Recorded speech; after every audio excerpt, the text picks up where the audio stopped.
Okay.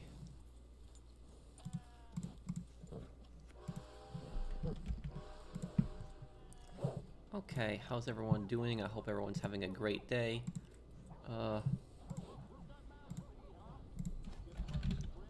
Okay, just 1 second here.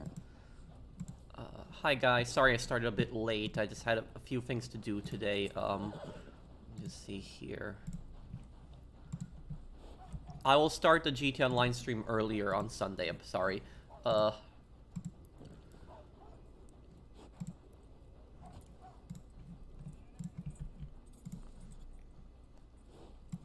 Okay.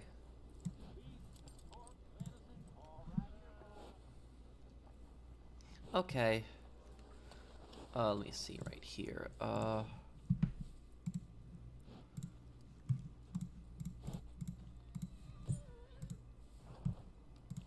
Okay, how's everyone doing? I hope everyone's having a great day.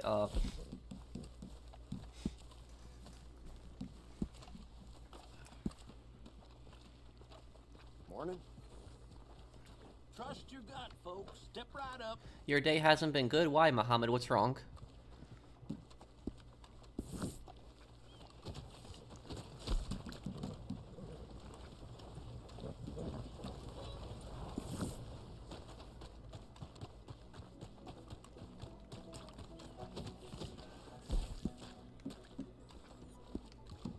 Okay. Paparazzi is open.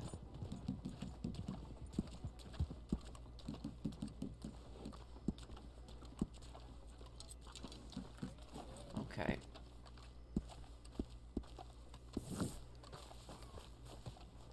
Okay, let's... Right here, let's do this one.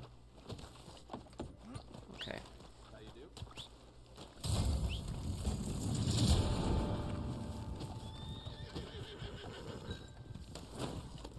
Oh, thank you, AJ Banks. All right. Hello.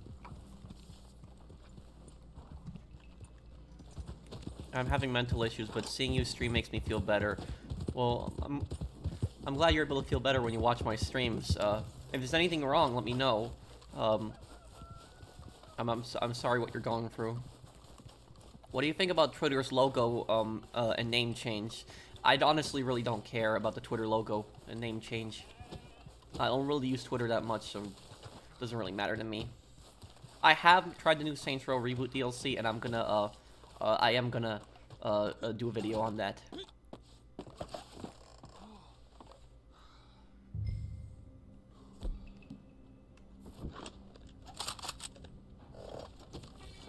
wait for the target. Why would Rockstar be making a Red Dead Redemption remaster when they said they are working on GTA 6? If GTA is closer to being finished, where is the trailer? Well, you gotta remember, Red Dead remaster would actually be a lot easier to make than GTA 6. Feline King, thank you for the a super chat.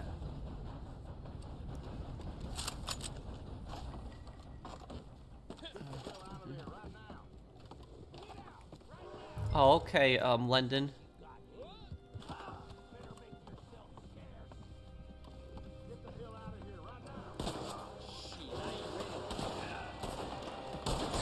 Oh, it'll be coming out either Saturday or Sunday, Jeremiah.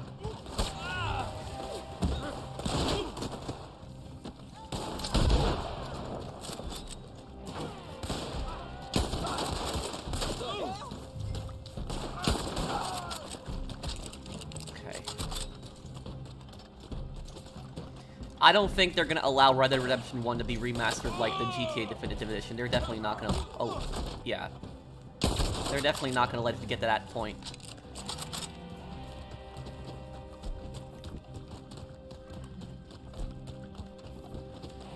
My day's going good. How are you, man? And what's your PSN, Lewis?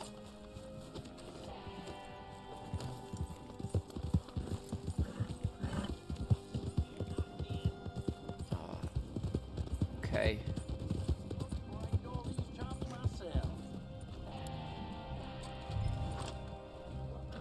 Welcome.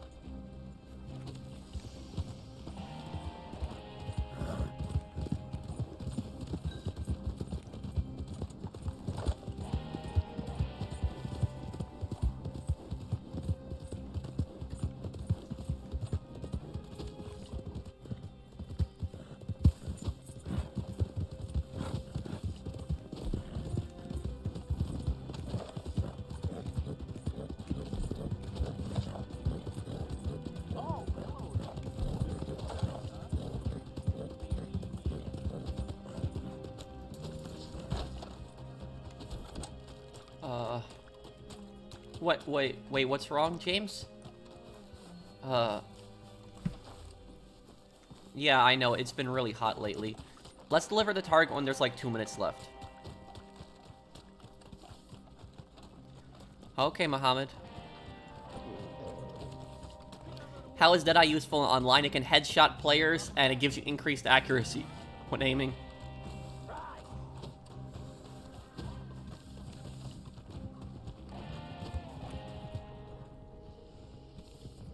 What's a collectible in here? Oh my God! Let's see. Whoa, watch it now.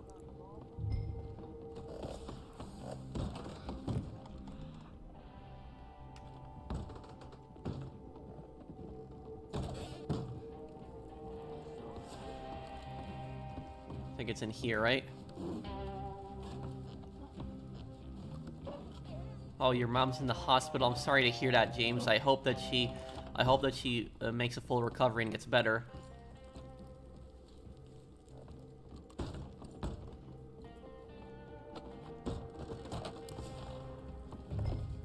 Oh, hellfire.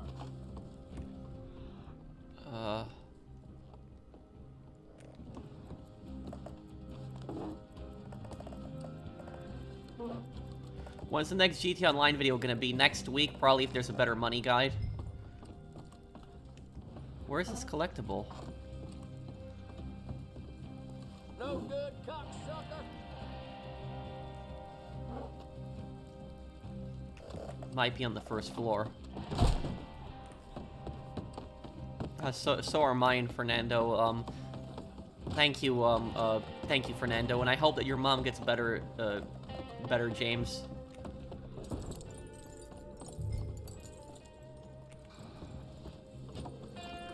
Son of a bitch. Oh, this here? No, Jaden.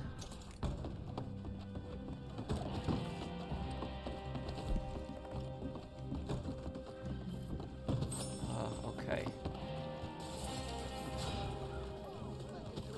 Yeah, I'll probably play the Manhunt games one day. I know, Grove Street games for the Definitive Edition.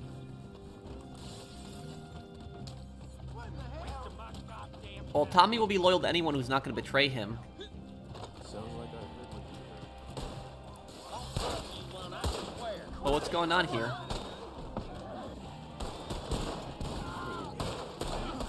you gonna pay Robin for this? Help! No, Undead Nightmare. I don't think Undead Nightmare is canon. No, I don't think it is.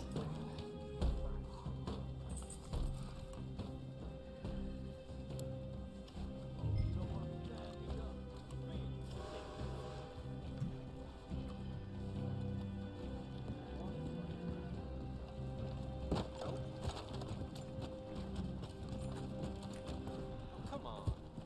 Hey, get moving. Oh, I'm done here. What's the easiest way to get materials for Trader? Probably the hunt with a legendary bounty, because there's no players in the lobby, which means animals are much more likely to spawn.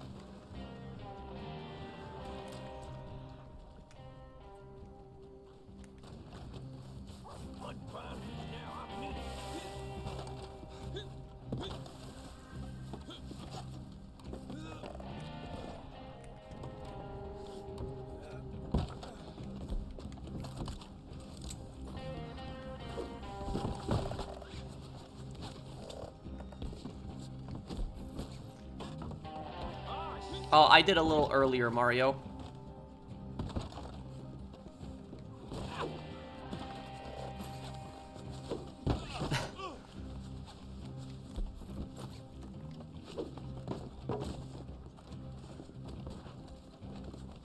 Just go to Wonder what happens if I do this.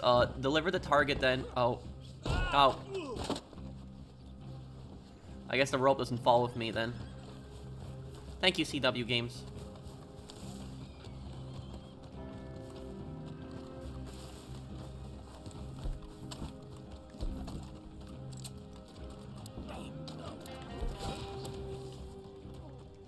Good business. Damn good business. Whatever Whatever it said on the poster, it's all right there for you. Okay.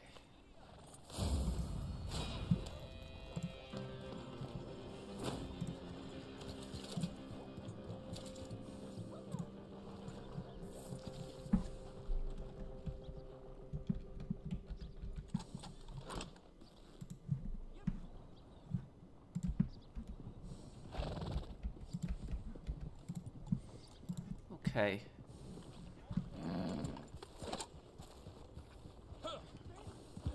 Have I seen Oppenheimer? No, I haven't.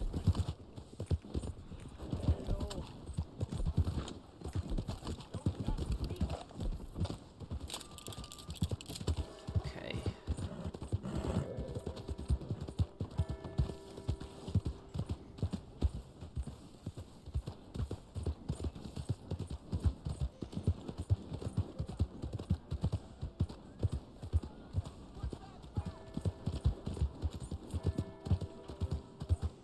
My favorite guns in Red Dead, the bolt-action rifle and the Springfield rifle are some of my favorite ones. I like the revolvers more than the semi-auto pistols.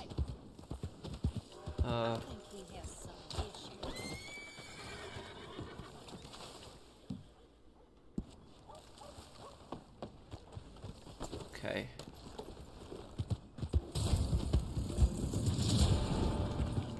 Step right up.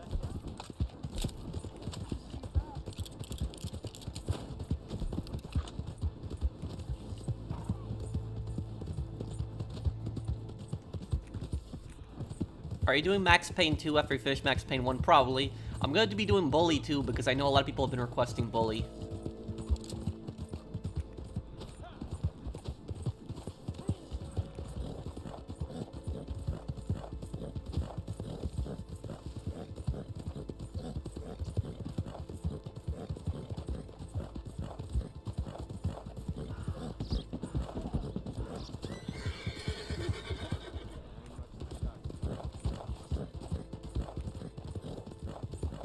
A garage tour video? I could do it one day, but I'm not personally that big into cars. I'm not that big into cars.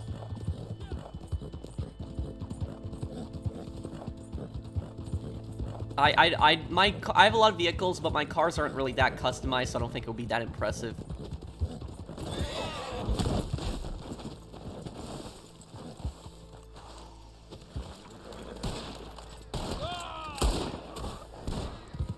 Okay.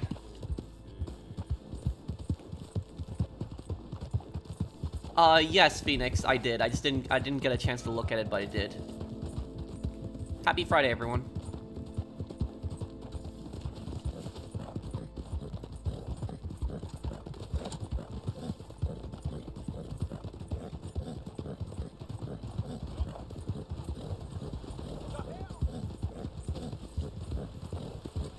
Infinity Ward or Treyarch? Treyarch makes better co-op, but Infinity Ward makes better PvP multiplayer.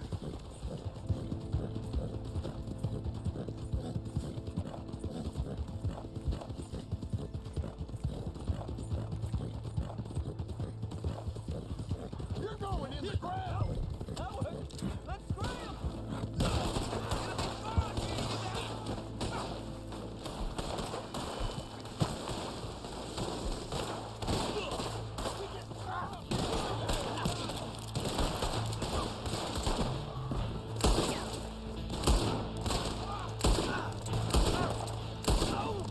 Oh.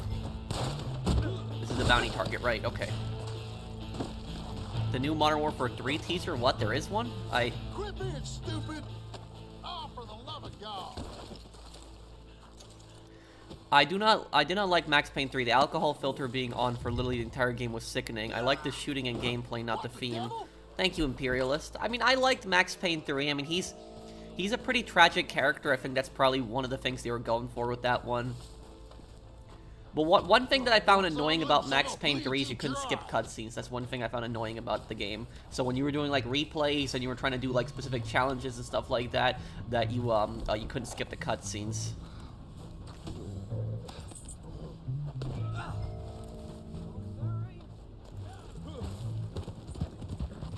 Which minor World War I country do you think was the most effective and ruthless allied? damn it! Also, secondly, I sent some tweets on you on Twitter or X newly.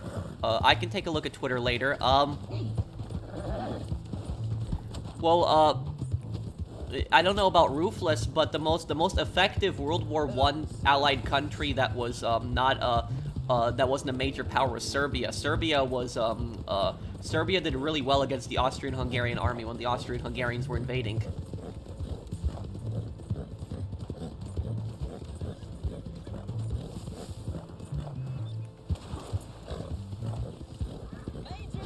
I'll play Max Payne remakes when they come out too.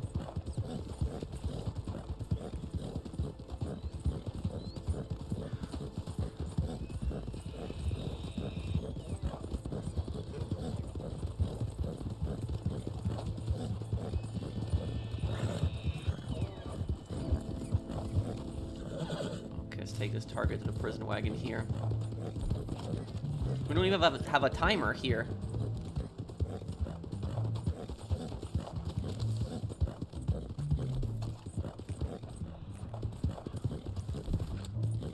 Bro, what's the best way to prevent cartels from rising? Deal with corruption. Because wherever there's corruption, cartels are very powerful.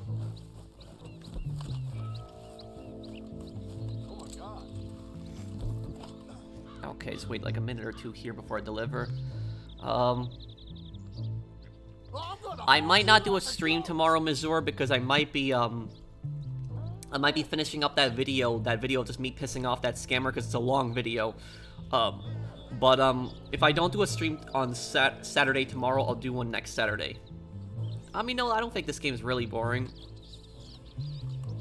Nico's from Serbia.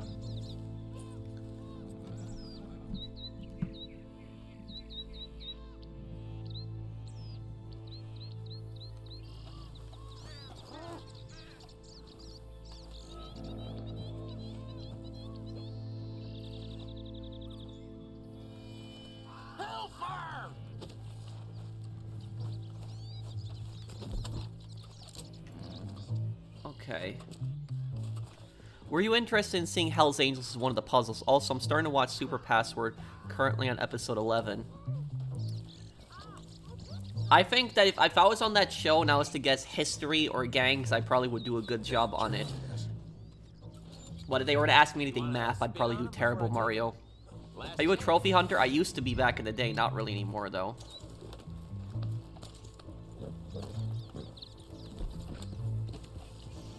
I heard about that Xbox hack thing where you can just, people can ban other people now?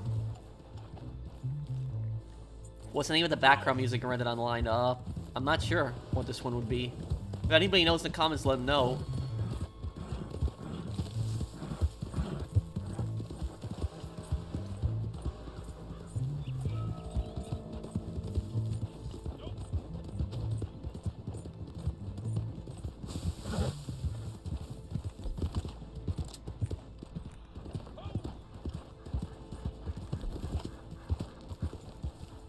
Well, only you have the final mission for Brazil and SOCOM 2. I might have it up tonight. If not tonight, tomorrow. Oh, let me look, Lyndon. They might add support terrorists or to divert,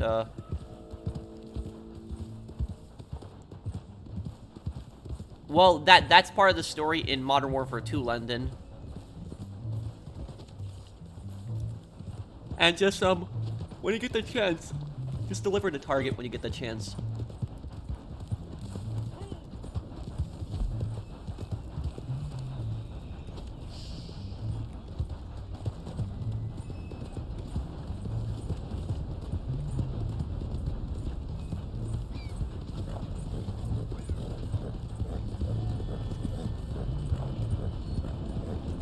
Hello, prone everyone. Wow, 27 months already. Time sure flies. Thank you for being a channel member, Aussie guy. Thanks, man.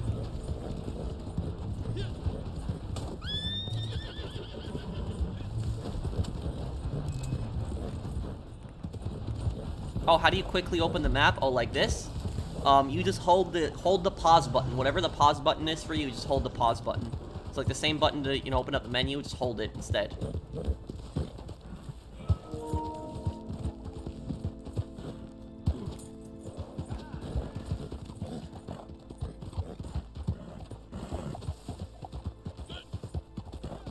Yeah, I heard about that, John Phelps.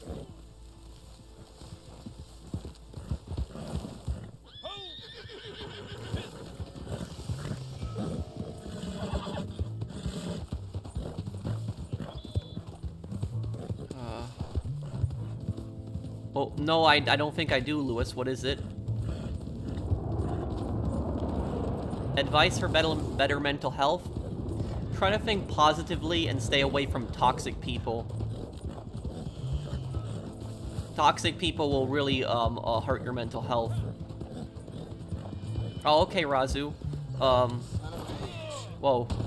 Turkmenistan missions were hell for me as a kid in SOCOM. Yeah, I couldn't stand the prison one. The prison one was really bad. That one sucked.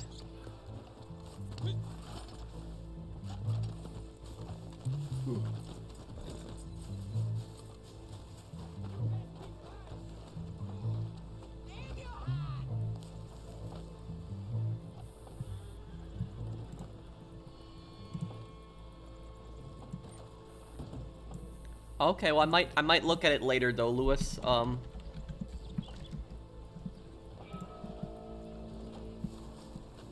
I do beg your pardon. Pro, what's the best way to prevent crime in low-income areas?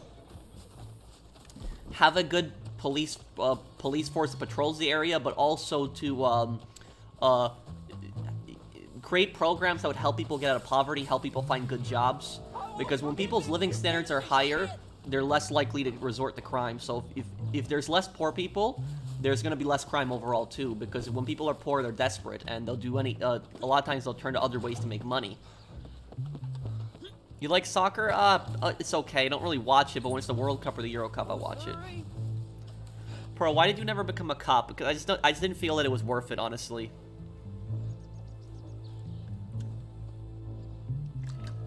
I have a lot of respect for people that work in law enforcement, but I just think it's too dangerous and right now, and I think that, yeah. Get better district attorneys and prosecutors. Yeah, so when a criminal commits a crime, make sure that they're punished and not released over and over again. And if they do it again, you know, increase the punishment.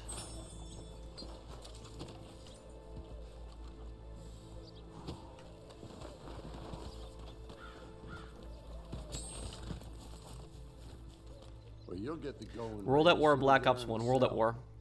Take him down there. Payments here.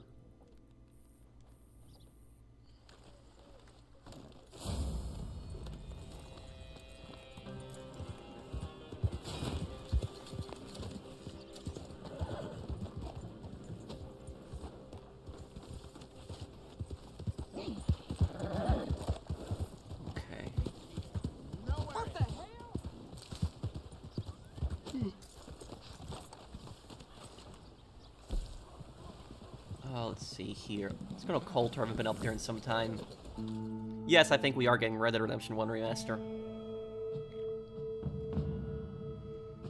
Vic in his prime versus Nico. I think that Nico would still probably win that one. You have to know that that Nico had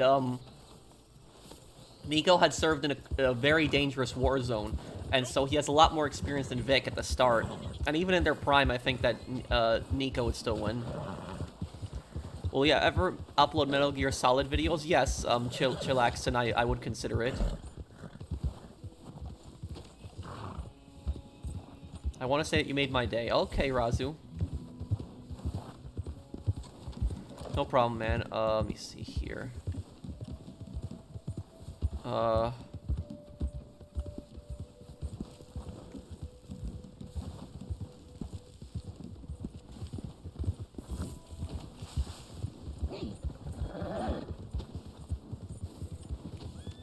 Have you seen stories like in cities like San Francisco locking up all their goods behind glass? Well, it's not just happening in San Francisco, it's also in New York.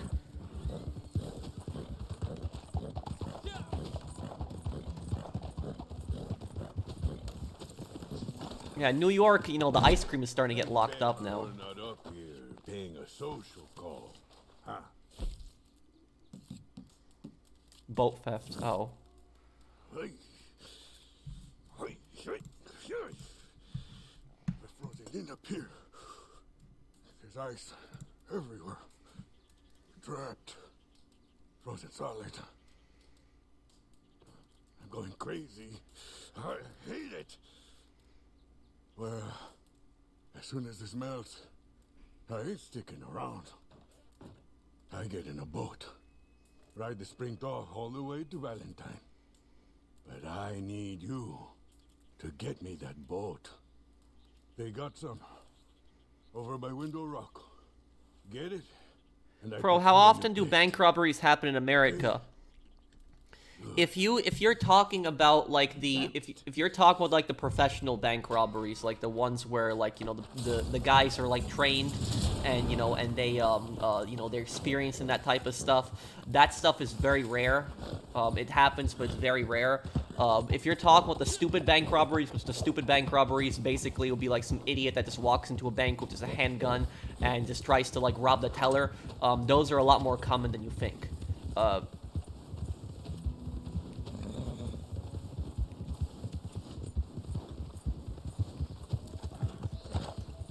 Okay.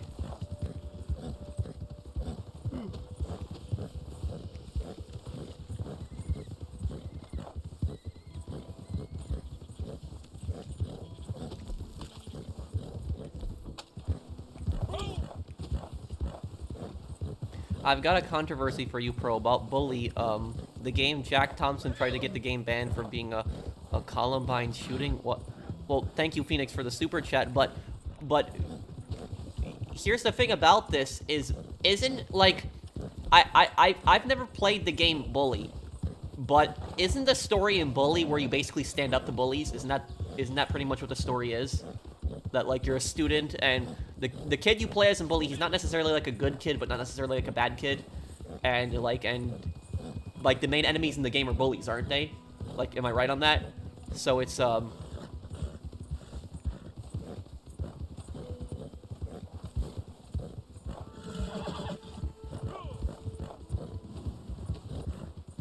Well, Jack Thompson is disbarred from law. He can't sue anymore. I'm considering making a video on him one day. The idiot who sued Rockstar Games.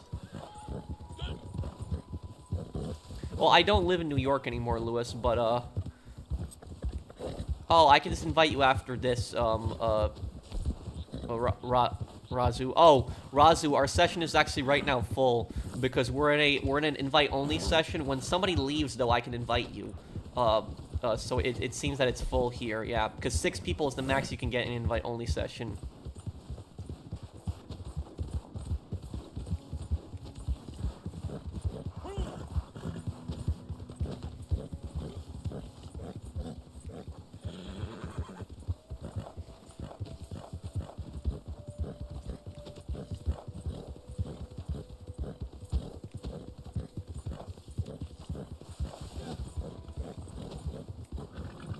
I can invite you the moment that somebody leaves, Razu, I can invite you.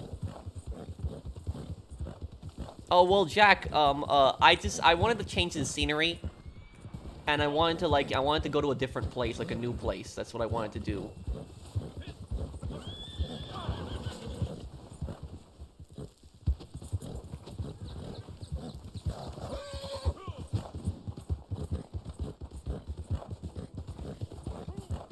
It was mostly for affordability, because the Midwest is way more affordable than New York.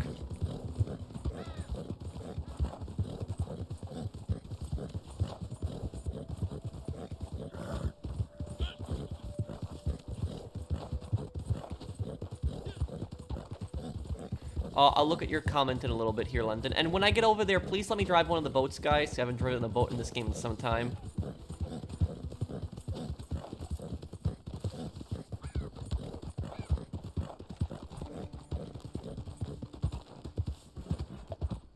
I would consider doing a playthrough of World at War, but I'm just scared at the same time to do a playthrough of World at War.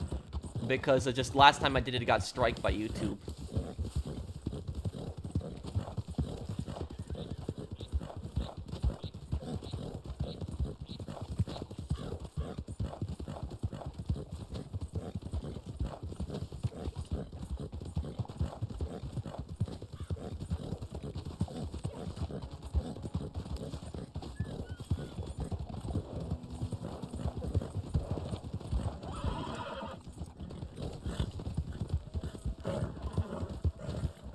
What happens if, Patrick, what happens if law enforcement is replaced with private police and the FBI and the DEA is replaced by the CIA?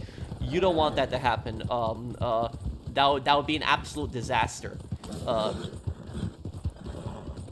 The thing I'll tell you about this is that there's a lot of people in this country that actually want to privatize the police, and they think that privatizing the police is a good idea. I'm going to tell you that's a disaster.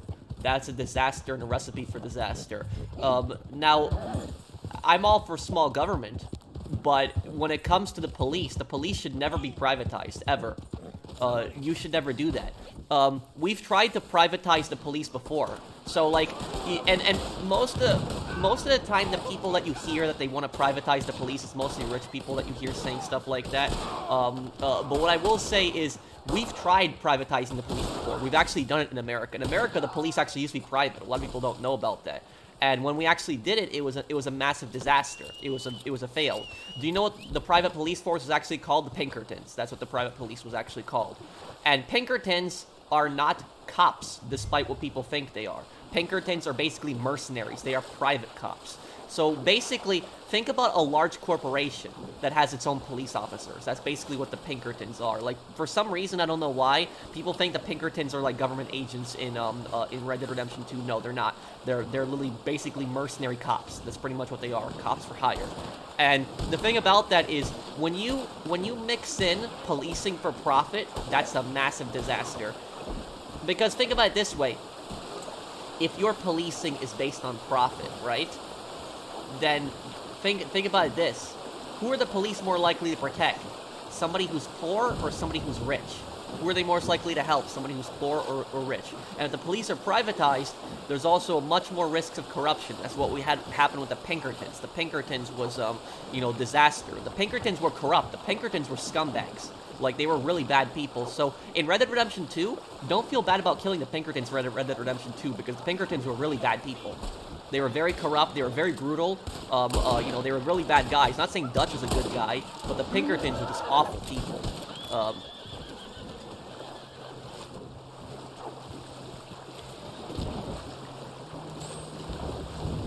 Canoe has been destroyed? What happened? What? Wait, what? I'm getting pushed downstream now, great. And honestly, I'll tell you this right now. You were saying also, what happens if we abolish the DEA and the FBI and replace it with the CIA? I think it should actually be the opposite. I think what we should do is we should abolish the CIA. The CIA is like one government agency that I think should go. Like, because the CIA has personally just caused so many problems. It has caused so many problems throughout its history. I'm sure there's good people in the CIA, don't get me wrong, but the CIA has just done such awful, stupid things throughout its history, involved in, like, coups in other countries, experiments, constantly interfering in other countries' affairs. And so if there's, like, one government agency that we can get rid of, it'd be the CIA. We could keep the National Security Agency and the DHS, the Department of Homeland Security. Those agencies do protect the country, but I don't think there's really a need for the CIA, honestly, because the CIA, I think, caused more problems than they solve, in my opinion. Let's see here.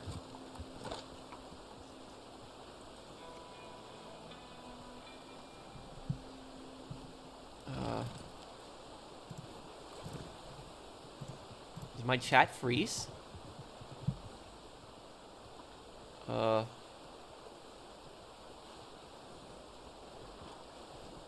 What's not real, Blinded Eagle?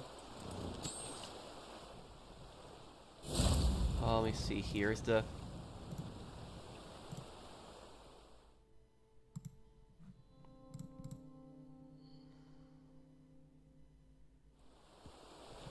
I think my chat might have frozen. Hold on a second.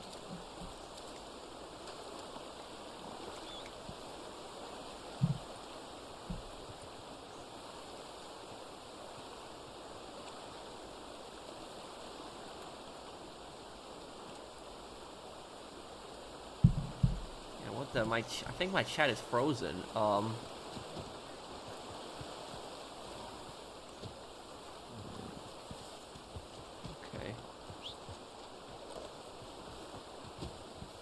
Okay, yeah.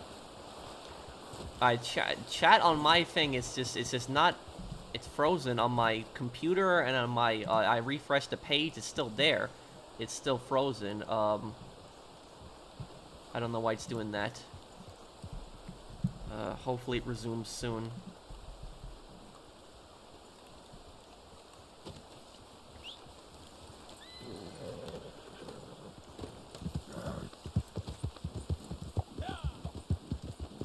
Okay.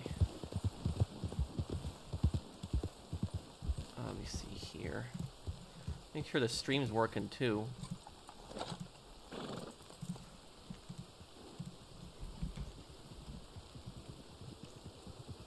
Yeah, stream is working, but it's but the chat's frozen for some reason.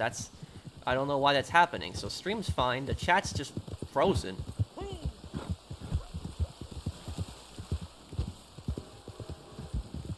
Hopefully it resumes soon. That's weird. Why eat all these chops myself?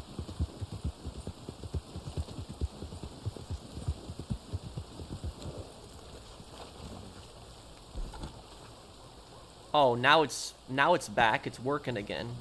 Okay. I've seen some messages pop up now.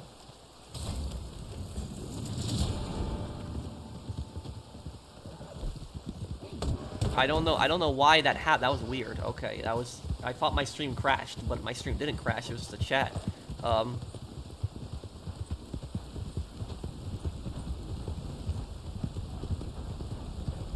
Maybe it was the CIA who were trying to crash my stream, huh?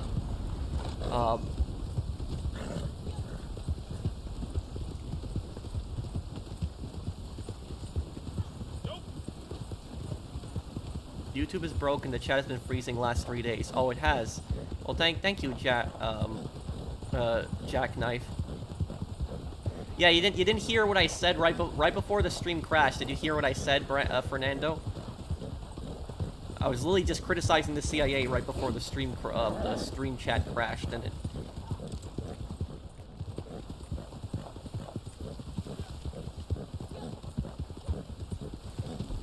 Hey, Pro, what do you think about the ATF on the 2A? I know what you're talking about. Oh, your super chat didn't pop up. Let me take a look here. Let me take a look here, Michael. Let's see if I can find it.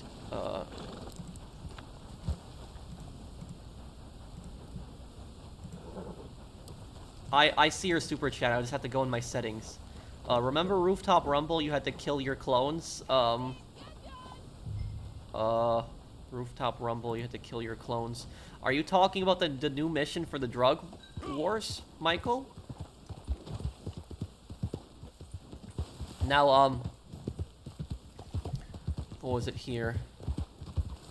Mape was asking me, what do I think about the ATF on the 2A? I think that the ATF is like I think the ATF wastes a lot of police resources, and I think they do really stupid things. Oh, the professionals. Oh, that's what you mean, the contact mission. Okay, when I was seeing the clones, I was a bit confused. The ATF, that's Alcohol, Tobacco, Firearms Bureau. The ATF has just, they really don't get involved in alcohol and tobacco issues. Like 90% of their stuff is actually firearms related. But here's the thing about the ATF is the ATF wastes a lot of their resources just going to people's houses. Like, it's like stupid.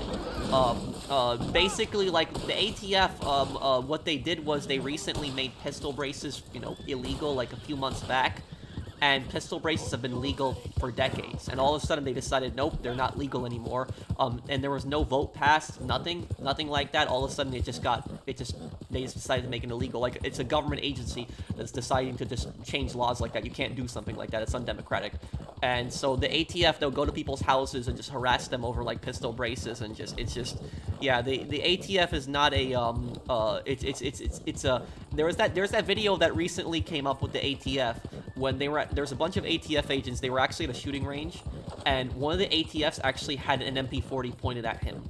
So it was, like, on the table, and the MP40 was just pointed, like, at him. Like, there was no, you know, no muzzle discipline, none of that. It was just, it was pointed at him. And rule number 1 about firearm safety is you only point a firearm in the direction that you plan on shooting.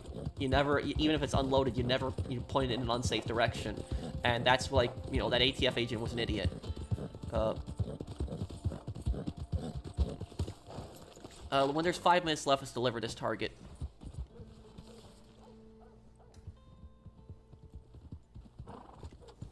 What day is the 31st? 29. 29 is tomorrow, and third. Let me look up what day is the 31st. I'll tell you right now, Vito. The 31st is Monday. Yeah, I could probably stream on Monday. I could do a stream something on Monday.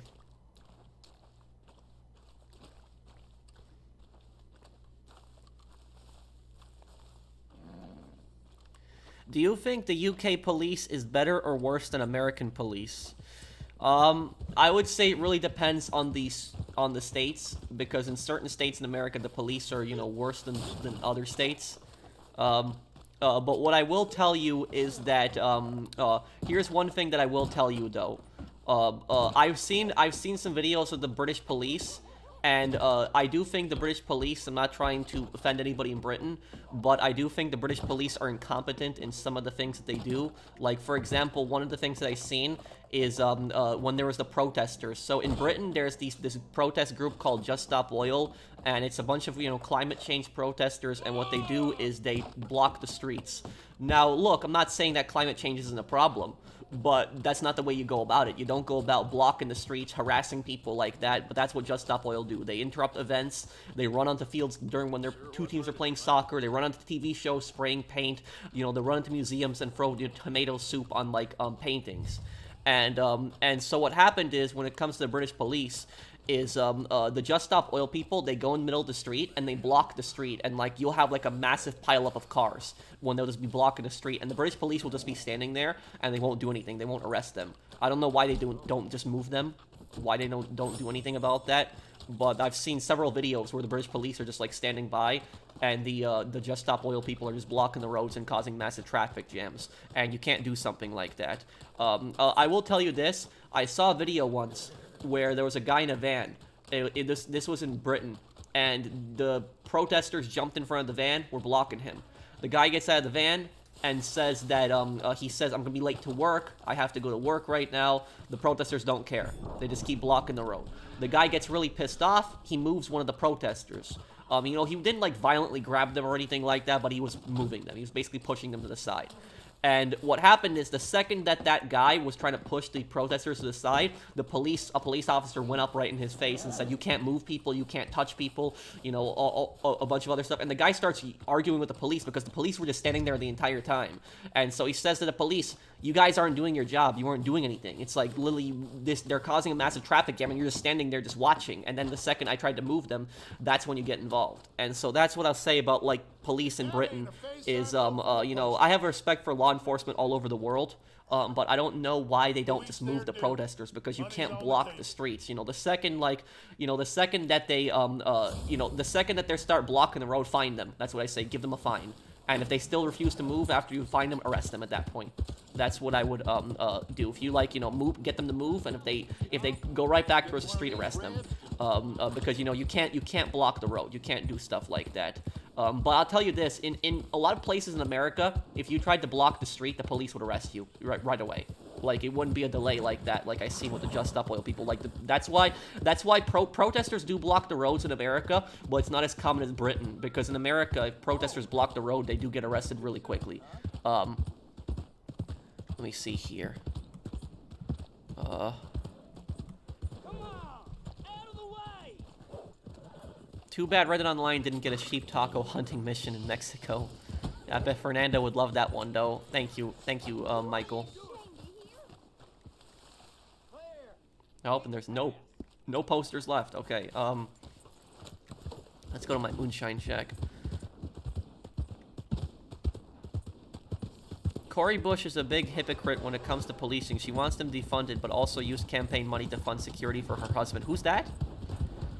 Mario? You don't have to super chat me again, but just let me know who is that. Thank you. I've never heard of the name before. But there's a lot of hypocrites. You know, it's a lot, and the thing is, a lot of times these people who say like defund the police, you know, these are oftentimes like rich politicians who live in gated communities, and so they have all the security they need, and then they want to defund the police. That's stupid.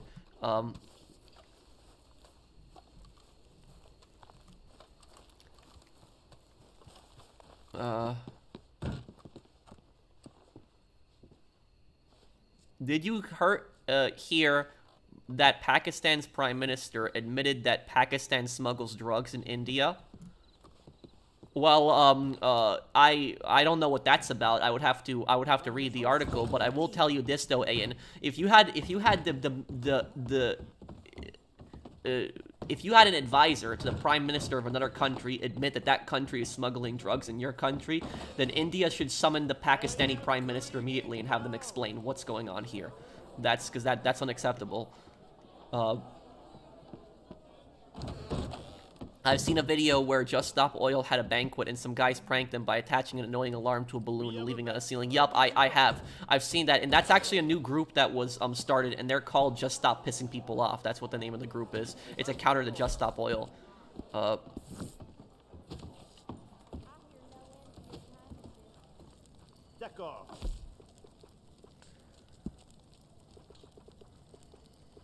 Oh, Bert Higgins only? I can't sell anywhere else right now.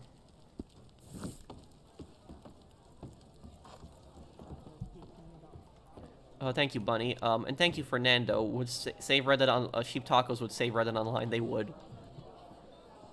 Let me look, London.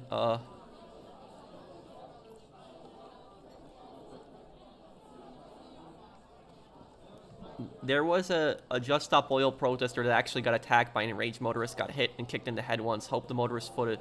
Well, look, if you're talking about the motorist who beat up the Just Stop Oil protester, the media is actually taking that one out of context. I'm sure you know about this, London, too. So basically, there was a Just Stop Oil protester that got attacked in Britain. He actually got beat up. You know, he didn't get, I don't think he got beat up to the point where he got to the hospital, but the guy did hit him a few times. Now, here's the thing about this, let me see here. Drunken, moonshine dance for, let's dance for 2 minutes here. Or she. Well, basically here's what happened. Here's what the media aren't telling you about that. The guy did attack the protester. That is true. That did happen. The guy threw the first punch when it came to attacking the protester. But what the media isn't telling you is they're not telling you what actually happened before the guy threw the first punch. So basically what happened was the guy was driving in his car, and he was in the car of his pregnant wife, and the protesters jumped in front of the car, and he crashed his car because they jumped in front of his car. And so the guy got pissed off that he crashed his car and that his pregnant wife was in the car too, because that whole accident happened because of the protesters. And so the guy got pissed off and got out and punched the protester. That's pretty much what had happened. That was the that's why he hit him. It wasn't a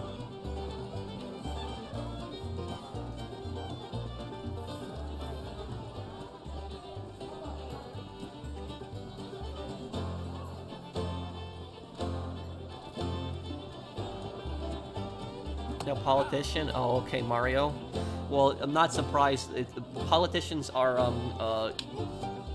you know, politicians will live in their gated communities, but they'll tell, they'll call for defunding the police.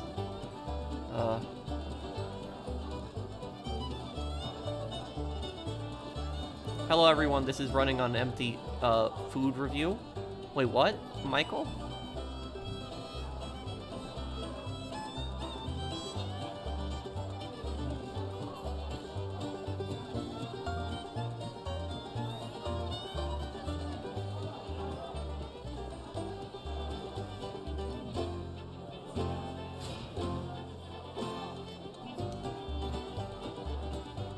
Oh, my cousin review bro. Well, review bro isn't my cousin, but that's a joke that I started because a lot of people say I'm like review bro.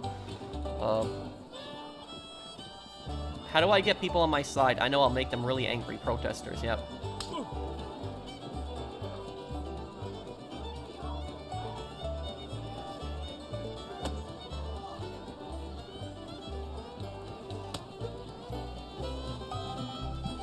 Thank you, Sesko, for subscribing to my channel. Do you think they'll keep the original multiplayer in Red Dead Remastered? I doubt it.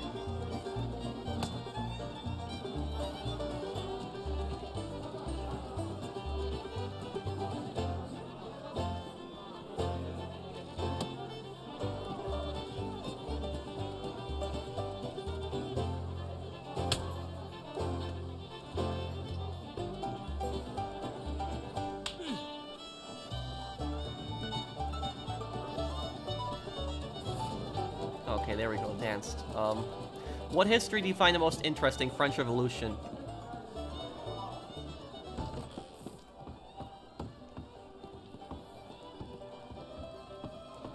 Bro, did you feel bad for Adriana in The Sopranos? In a way, yeah.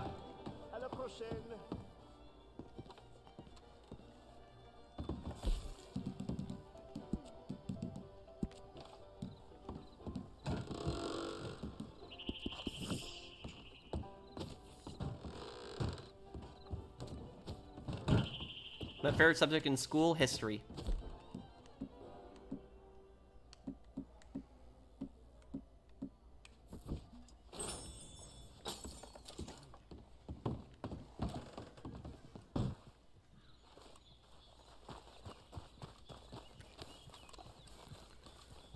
Yeah, I heard about that. Ubisoft can't do something like that because you bought the game.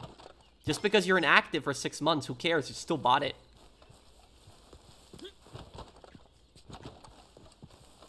What's your view on the paparazzi? Bunch of idiots most of the time. Here's the thing about this is, I can't stand celebrities. A lot of times I think celebrities are scumbags, but everyone also deserves their privacy. And so when you have like idiots that are constantly trying to get into your personal life and just harassing you and taking photos and videos of you everywhere you go, it becomes a massive nuisance.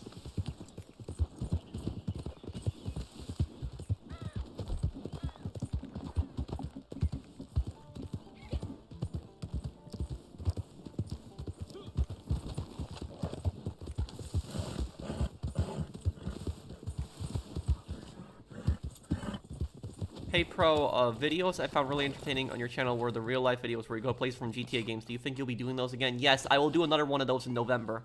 I have another one planned for another real life location of the game.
Well, make sure you don't do that as an employee, my cat, because you'll get fired for that.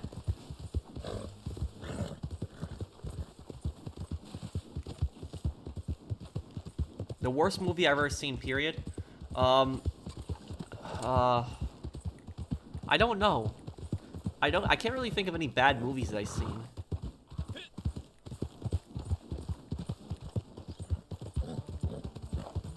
Yes, we will, Gamer Gummy.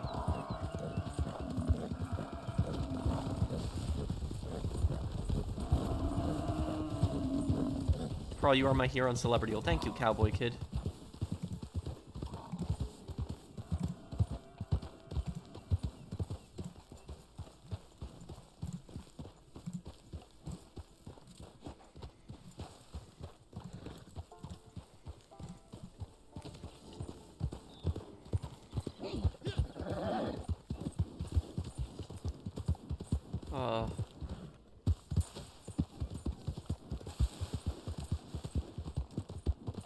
AI streams on TikTok? I don't even know what that is.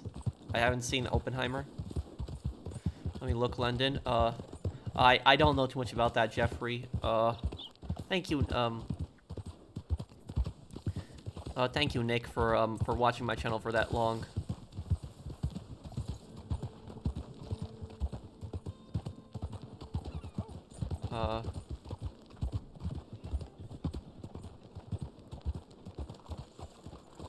Well, the thing about it is, though, London, is JD, is that they already kind of do have tiers of enemies. Like the enemies, like, they're not listed in specific tiers, but they are, like, the more elite enemies take more damage. I look up to you. Thank you for the content. Well, thank you, Cowboy Kid.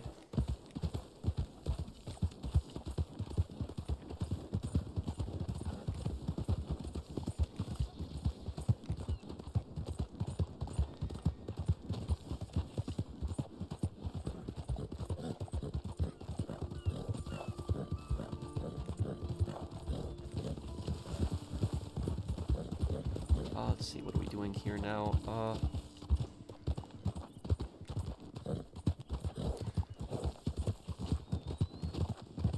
Would you agree that Rockstar knows how to make a great game, but doesn't know how to make a great online game? Yeah, in a way. I mean, they have talented people, or they could... This game could have definitely been turned around and been made into a great online game, but unfortunately it wasn't. And, does anybody know... When does the new Red Dead Online event start? I'm gonna look that up. Like the event month. What is the new Red Dead Online event? When is that gonna be? Let's see here. Through July 31st. Okay. Yeah, this just sucks that, like, and we're probably gonna get another month-long event on Red Dead Online. Ugh. Yeah. Well, we'll see what happens. We will see what happens.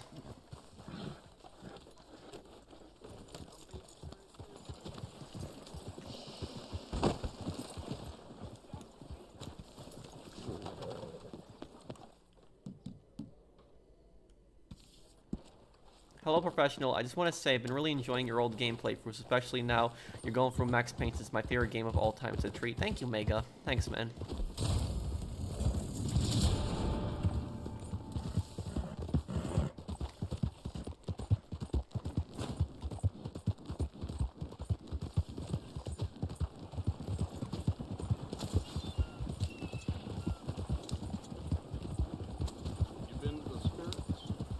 Oh, that wagon is going really fast, going faster than my horse. What do you think of people that think GTA 5 is the only GTA game? I think they're wrong.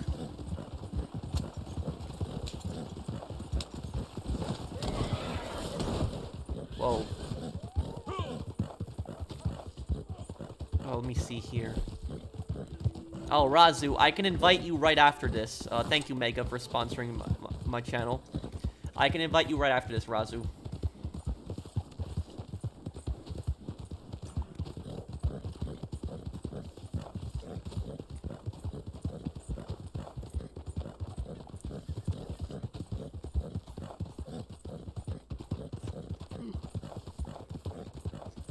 And Razu, what's your PSN again, just so I can verify your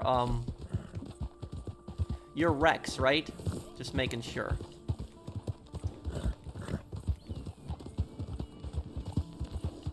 I don't know why they couldn't have made an Undead Nightmare 2 for this game. I mean, it would have sold so well if they did.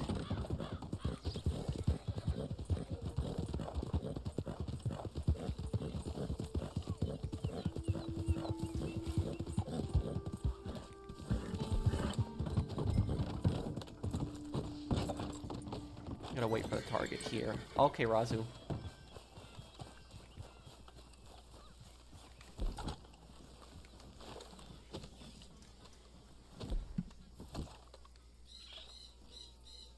Enough! Show yourself already! Hey, they're right here! Get out of here before I drag your corpse out of here.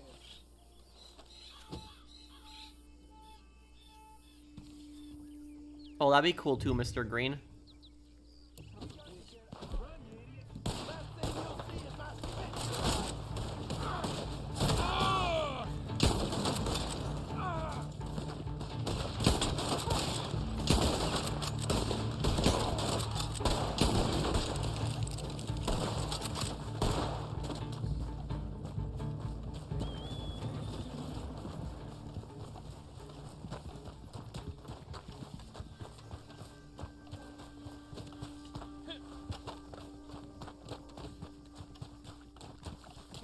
I don't think we'll ever get a continuation of Jack's story now, unfortunately.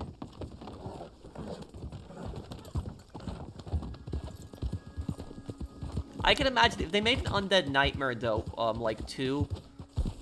I could imagine that if they made an Undead Nightmare 2, that it would be Micah who would be causing the zombie outbreak, because he'd do something stupid to cause it, and Arthur would have to stop him.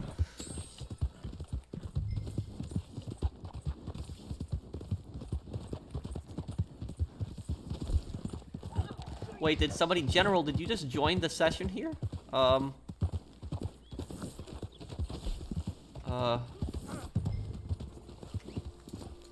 on again? Jesus! Okay, see here.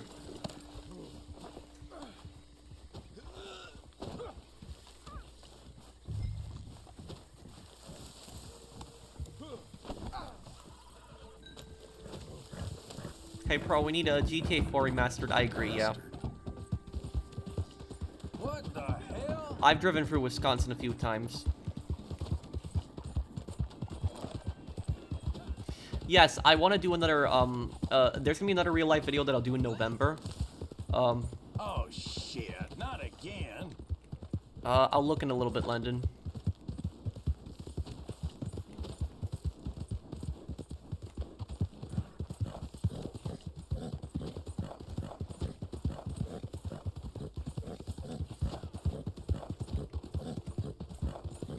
I'd say probably Christopher, Vito. I'll find you and make you real sorry. Let me look Landon's comment here.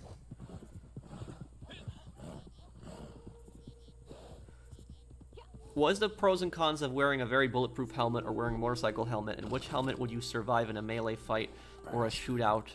I will, there are specific. The thing about that is they're really, as far as I know, there's not really such a thing as a bulletproof helmet. There's bullet-resistant helmets. So I mean, there's helmets that can stop certain rounds but won't stop other rounds. You know, pretty much a 50 BMG is gonna pretty much go for everything. You know, but it's unlikely that somebody would get shot in the head with that thing. Here's the thing about these, here's the thing about these, about some of these helmets. There are face masks that people wear. Face masks are actually bulletproof to a degree. If somebody is wearing, like, one of those helmets that's bullet resistant, right? And they get knocked down, that could, you know, that could break some bones. You know, because think about just the force of that just hitting their head with the, even if it doesn't go through the helmet, just the force of that and it's getting knocked to the ground, that could definitely do some blunt damage. So people think that just because, you know, somebody's wearing a helmet, that if it's a bulletproof helmet, that if it gets shot, that they're not going to suffer any head damage with that. That's not necessarily true. Now about motorcycle helmets, I can tell you this though, is that I don't know what are the best type of motorcycle helmets, but I can tell you a little bit about them. In my country, in America, there's a lot of states where you actually don't have to wear a motorcycle helmet. Let me actually look up how many states there are. How many states do you not have to wear a motorcycle helmet? I'm done here. Okay. So there are a few states where, okay. So there are a few states, it depends on the cities too. So it depends on the cities. But there are a few states where you don't have to wear a helmet when you're riding a motorcycle. And there's cities too. Now, the thing about this, this is what people don't understand, because I've actually had a lot of people actually ask me this before. Why are there not laws that require motorcycle helmets? The reason that there isn't a laws on motorcycle helmets in a lot of parts of America is because it's part of American culture. Because in America, it's this, it's basically, America is a very kind of libertarian society. That's basically the difference between like Europe and America, for example. Europe is more collectivist, where it's it's how can the group benefit together. Where America, it's more about what the individual can achieve, and that's, I would say, the cultural difference between both continents. But in America, basically how it is the reason that there isn't motorcycle helmet laws is because the idea of that is that if somebody's riding a motorcycle, right, and they're not wearing a helmet and they get seriously hurt, that's on them, not necessarily on the government. So the whole idea behind that in America, the reason for that is because it's basically Americans saying that it's my safety, it's my responsibility. The government shouldn't be telling me to put a helmet on. That's all on me. It's my responsibility. And so that's the whole reason why there isn't so many motorcycle helmet laws, because it's like the government telling people to do something. That's pretty much what that is. What do you think of Indian soldiers who fought with the Japanese during World War II and they were later killed for treason by the British government? Thank you, Ian, for the super chat. What I'll say about that is, to a degree, it depends on what the Indian soldiers did. Obviously, if they committed some kind of war crime, then they should be put on trial for war crimes. But if they were just like regular soldiers, I mean, it's still wrong, but you can understand to a degree why Indians did that, because they wanted an independent India. But the thing about this is, I would say that those soldiers were also very naive to think that Japan would grant an independent Indian state, because Japan, if they had, I mean, Japan didn't really have the resources at the time, but if they did, they would have conquered India too, if they could. So Japan would have definitely done that 100%. I mean, pretty much everywhere where the Japanese went, the Japanese, treated every single people that they conquered like crap. Pretty much everywhere they went.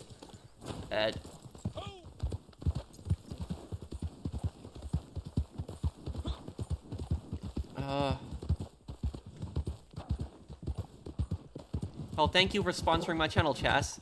Thanks, man.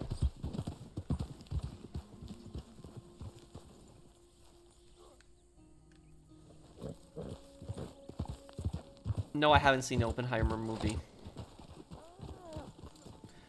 Ironic, the first game in the 3D universe and last chronologically, and Vice City Stories the last game released, but the first chronologically. Yup, it is.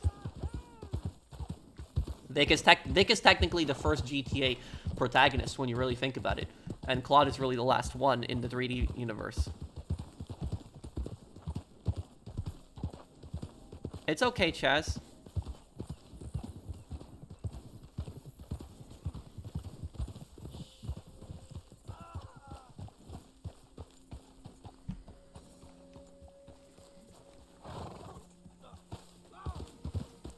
Bro, please do a Grinder's garage tour soon. I would love to see vehicles.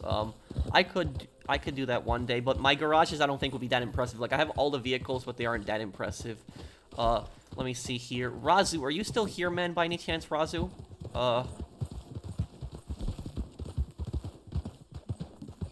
General, did you join the session, did you join the session beforehand?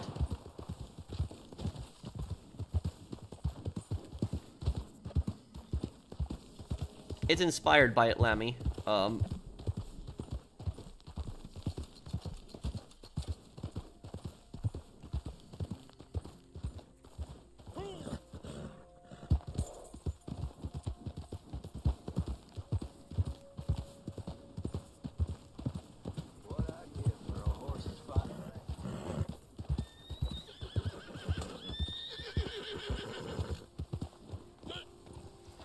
Okay.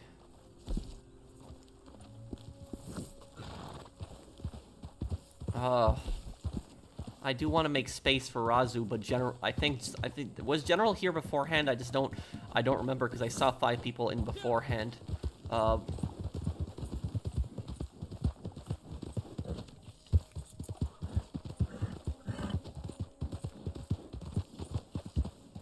he was lagging out. Oh, that was it. Oh, okay. I'm just trying to think how we can get Razu in here, because I might have to go and we might have to go into a public session to invite Razu, because it's because we can't fit anyone else in here right now. I do want to get Razu in here though.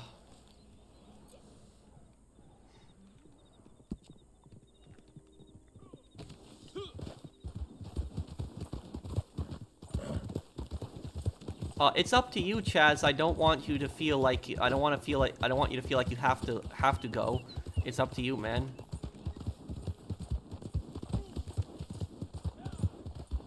Thank you, Ian, for the super chat.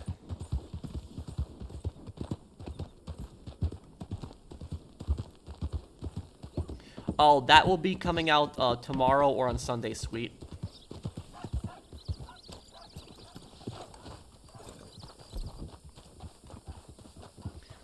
It's up to you. Razu, are you here? Do you want me to join a public session so I can invite you? Oh, I'm glad you came back through. What do you want me to do, Razu? Let me know. I'm getting... There's a collectible near here. Thank you, Ian.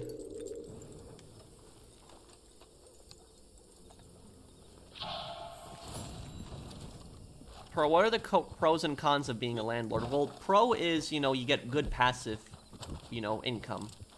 Con is, you deal with tenants, but the tenants can be a hit or a miss.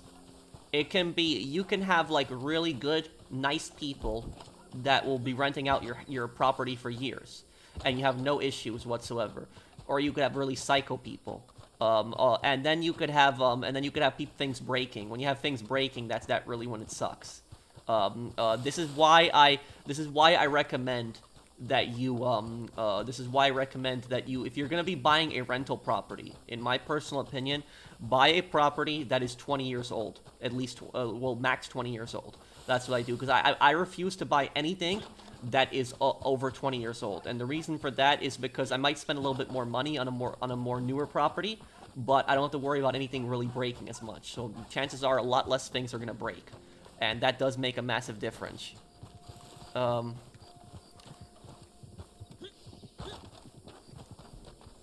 Plus, when it's a newer house, you could typically charge more for rent. You know, that's that too. Okay, we'll try in a public session here, and I will invite, okay, here we go. I'll invite you, Razu, too.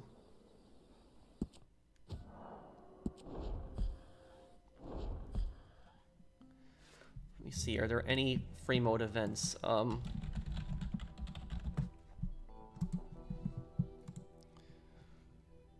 Let me see here. What's the next one? Manhunt at 11:52. No, Manhunt sucks. I don't want to do that one. Now, not the game Manhunt, but the event in Red Dead.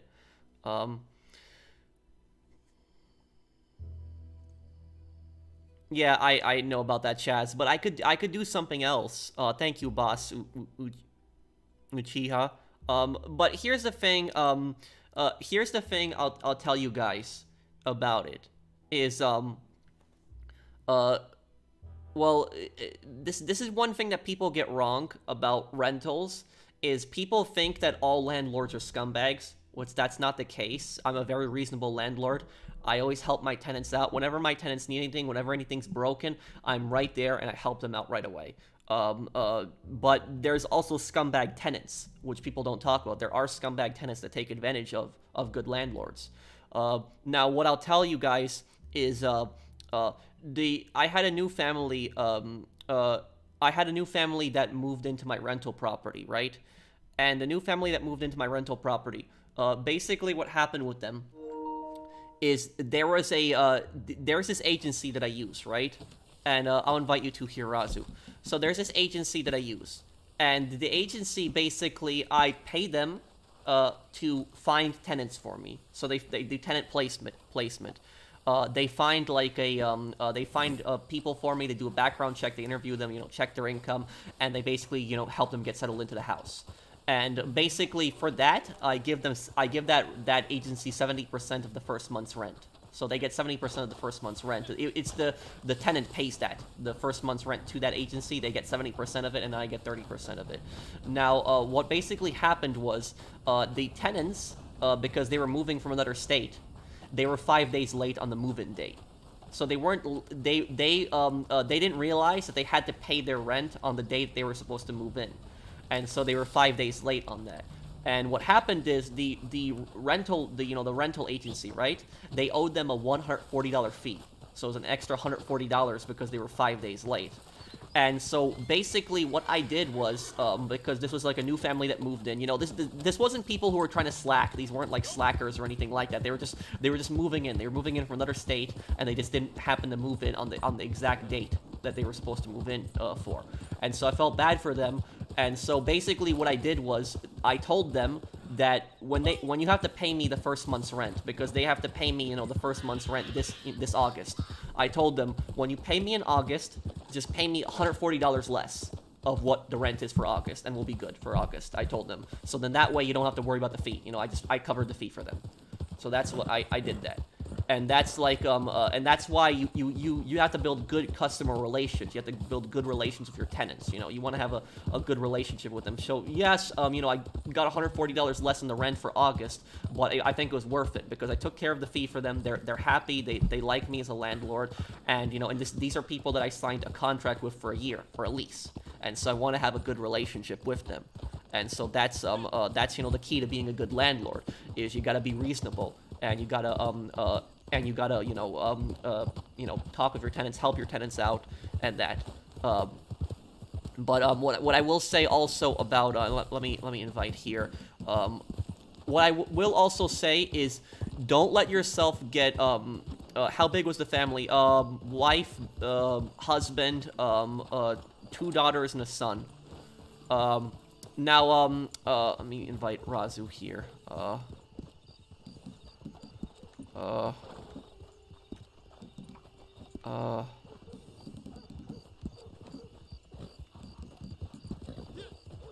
Okay.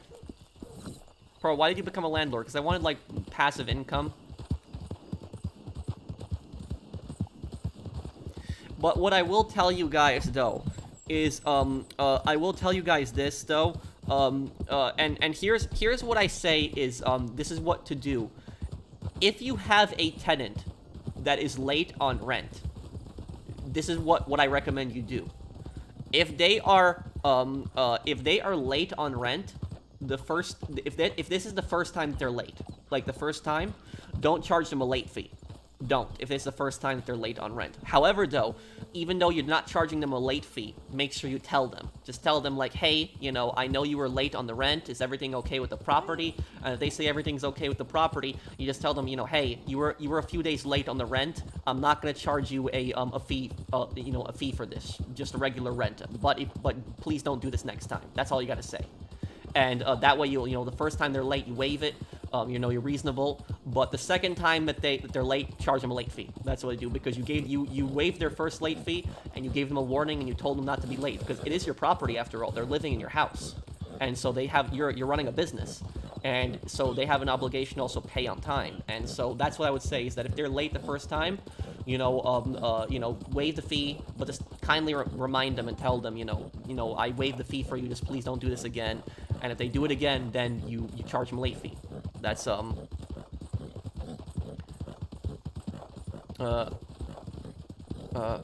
you get your rent when you fix this damn door. Oh man. Is the rental property new? The house was built in 2012. Is Mr. Ditkovich a bad landlord since he doesn't fix Peter Parker's door? He's a bad landlord, but Peter is also a bad tenant. Because of the way that Peter talked to him, like that, you'll get your rent when you fix this damn door. No, you don't talk to somebody like that. That's not what you do. So Mr. Ditkovich should have fixed it. But here's the thing is, Mr. Ditkovich was kind of a scumbag in Spider-Man 2. Have you noticed that? But then in Spider-Man 3, he kind of became a better person. What I'll say about, and Mr. Ditkovich, I can relate very much to that building, because I grew up in a building like that. I grew up in a rental building in New York City that was very similar to that one. So it was very, very similar to Mr. Ditkovich's building. My parents actually owned it. It was a small apartment building. It had like 3 floors, and there was, how many units was there? It was 1, 2, 3, 4 units in it. And my parents lived in one, and we rented out the other 3 units. And yeah. And so basically, what it was is, you know, I lived in a, my parents lived, you know, owned a rental property like that. It's like a small little apartment building, and it was very similar. They got the staircases, they got those right in New York, like those little apartment buildings. It's just what the staircases look like in Spider-Man, so they got that right. But here's the thing about this. When Mr. Ditkovich, like in Spider-Man 2, where there's that scene where Mr. Ditkovich just takes the money from Peter, when he takes the money from him, and he tells him that you're late on rent. The thing about that is that he should have tried to work that out with Peter. He should have been like asking Peter, like, you know, why are you why are you late on rent? Is everything, you know, okay? You know, try to work with him a bit. You know, that's that. Because, you know, I think the best type of landlord is a landlord that's willing to work and compromise with his tenants. That's basically what I believe. You know, I don't let people roll all over me, but I'm very reasonable, and I do work with people and compromise with people. And so that's that. Mind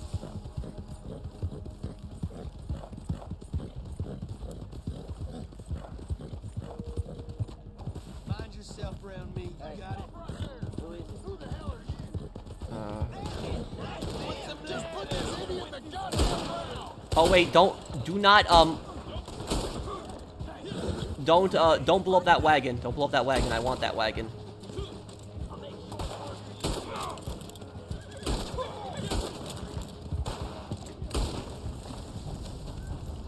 I wish they added these wagons to the multiplayer, that you could buy these wagons. They should seriously add these wagons that you should be able to buy them. Really, these wagons, you should be able to buy them. Like this wagon with a machine gun on the back.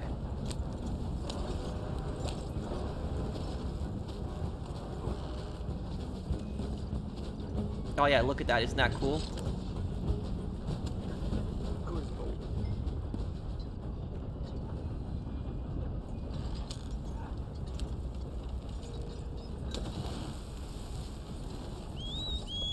Oh, whoa.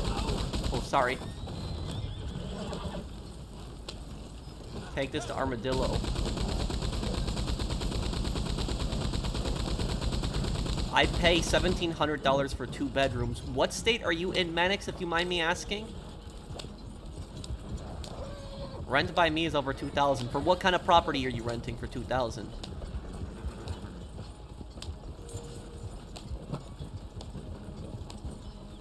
California, yeah, California. I personally think California's a terrible state to rent properties in, because it's too expensive to buy the properties, and the rent is also insanely high. So it's a bad state for tenants and landlords. No offense, Mannix. It's just in New York too. New York is also, you know, bad one too. But here's what I'll say. Do you know what the government can do? Do you know what the government can do? The best thing the government can do to deal with the rent prices? You know what that is? Lower property taxes. That's what they can do. Because there's a correlation between this. Because wherever there's high property taxes, there's going to be very, very high rents typically. So wherever you have really high property taxes, the rent is going to be out of control, typically. Whenever you see like a state with really high rent, just look at what the property taxes are in that same area, and you'll see the property taxes are out of control too. Because if the property taxes are lower, other landlords are going to have to compete with other landlords. And they're gonna be competing over the best property with the lowest price. And so that, I think, if you lower the property taxes, you know, California should seriously lower their property taxes because they're out of control. Then I think that would help a lot with the rent problem.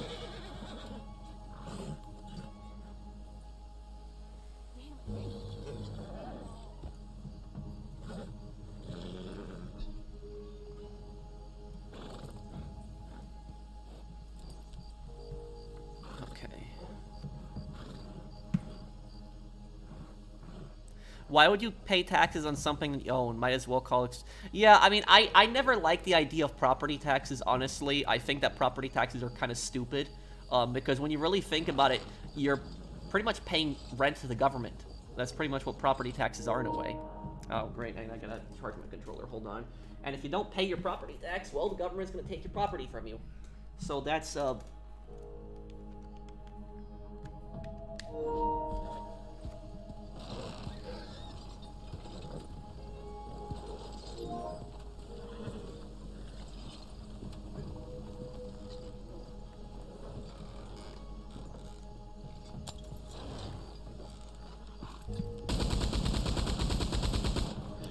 Property taxes in Europe is cheaper. It depends on the country.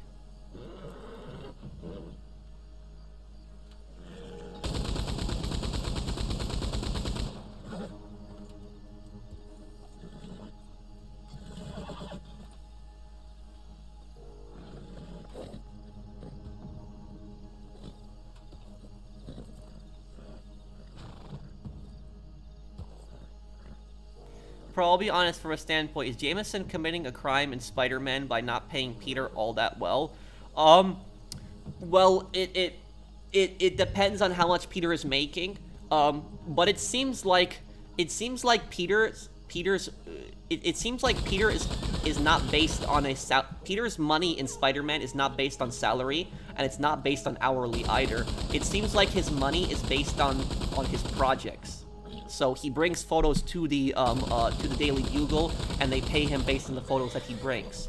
So it's whatever the Daily Bugle judges the photos to be, really. So are they ripping him off? Yes. But are they breaking the law? I don't think so necessarily.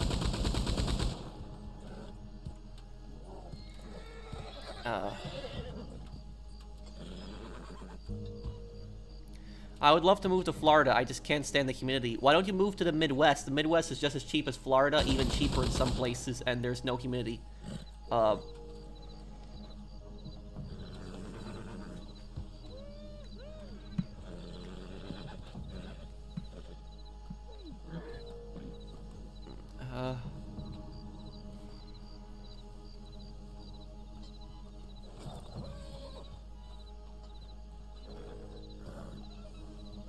Okay, when there's like 5 minutes left to deliver the target. I wish you could buy these wagons. Honestly, I really wish you could buy these wagons in the online. They would be so much fun messing. Imagine going into Saint Denis with this wagon and just mowing all the cops down. I think that'd be really fun. But like, why don't they just why don't they allow you to buy these wagons? It's like Rockstar doesn't want you to have fun.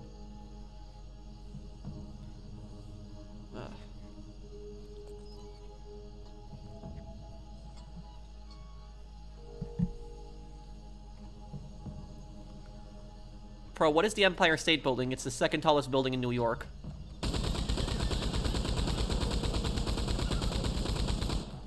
I remember Penguin saying if you have money, you should try to get as far away from New York as possible. Oh, I agree with him, yeah. Yeah, get out of New York.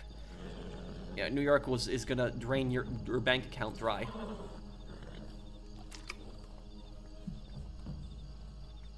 New York is out of control with taxes, it is. Property taxes are so high. Property taxes are so high. Income tax is ridiculous too. It's just the New York with the taxes. It's ridiculous. If you can remove one, will you remove property tax or income tax? Income tax. I think income tax would be. If you remove the federal income tax, I think that would help so many people out and give so many people a breather because the government takes a huge chunk of your money. But I'm not saying that the government should make money in other ways. Imagine if the government just like took out the federal income tax, right? And they replaced it with sales tax. If the government did like a sales tax, like if there was like a federal sales tax, like imagine if the government put like a 1% sales tax on everything. So everything you buy, from like cars, TVs, groceries, everything would have a 1% tax on it. But instead of you would be abolishing the federal income tax at the same time. That would allow the government to get funding because so many people buy so much stuff every day. The government would be able to get funded through that 1%, sales tax and everything. And at the same time, you would give people a massive breather because they wouldn't have to deal with the annoying federal income taxes at the end of the year. Because the thing about this is, I'll tell you what I really hate about federal income taxes in America, this is what I really hate about it, is that in America, you have to figure it out on your own. That's what I hate about it. In other countries, the government figures it out for you. So like in a lot of European countries, the government will like basically send you like a letter, and they'll say to you, "This is what we're gonna charge you for tax. Is this correct?"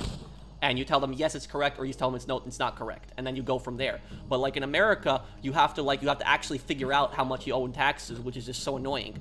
And that's why I hate about the federal income tax in America. It's ridiculous.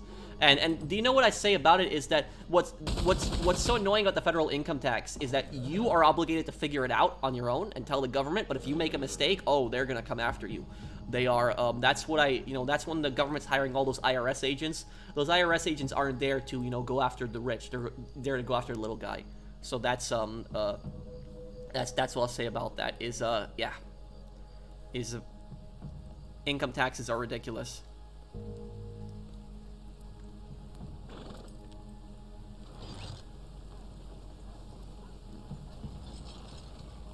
I don't know much about Tennessee, David. I know it's much more affordable in New York, but other than that, I don't know much about it. Let me see, London. Stalker Heart of Chernobyl to come out in early 23. It got delayed because it's a Ukrainian game, and they're... Yeah, I know about that, JD. It's that Stalker got delayed.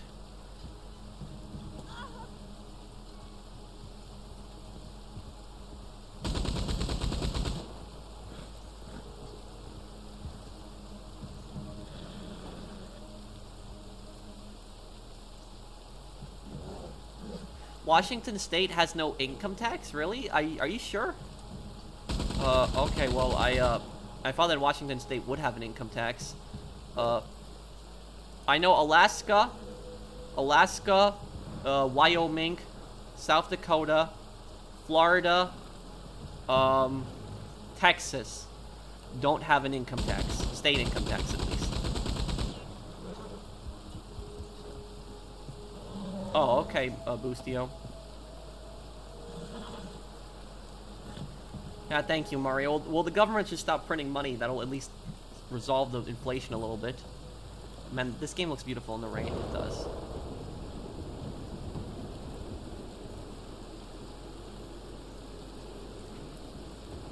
The Twin Towers, goes, they're taller.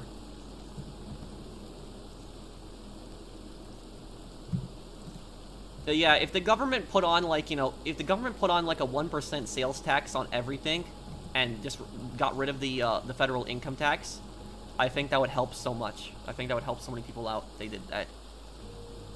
Because yeah. That's what I hate about the federal income tax. It's so complicated, and just doing that every year, it's so annoying.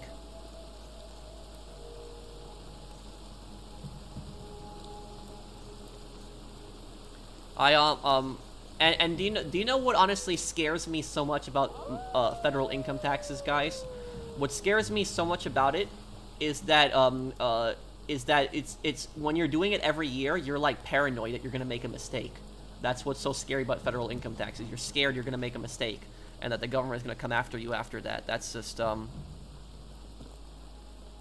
state income tax. No, state income tax goes to the state, and federal income tax goes to the federal government.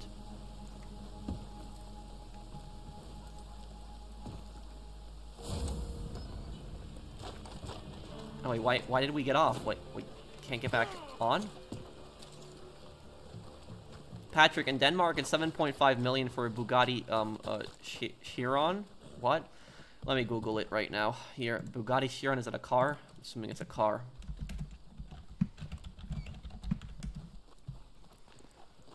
Let's see, Bugatti Chiron price. Let's see.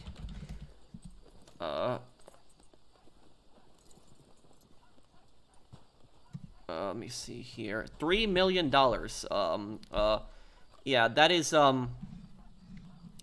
way too much for that. And honestly, who would buy a car like this at the same time as, like, this Bugatti car? I'm looking at this $3 million. Like, who's gonna buy a car like this? Like, honestly, I think that's a waste of $3 million. And what happens if something in the car breaks? Like, how much is that gonna cost to repair? And honestly, what happens if you park the car in a parking lot and some idiot takes a key and decides to scratch your car? Imagine that. Like, what that would be. How much that would cost. Like, no, this is stupid. That's a stupid, that I would never spend that much money in a car. Never in my life. No, I don't even have that money, but I would never spend that much money on a car. No. And honestly, if I had $3 million, do you know what I would do with that $3 million? I would just buy a ton of rental properties and just invest all that money instead. That's what I would do. I would not be, spending $3 million in a car. That just should be, that's a set of tires alone costs $42,000 for Bugatti. Man, my car costs less than that. That's ridiculous. Yeah, that's stupid.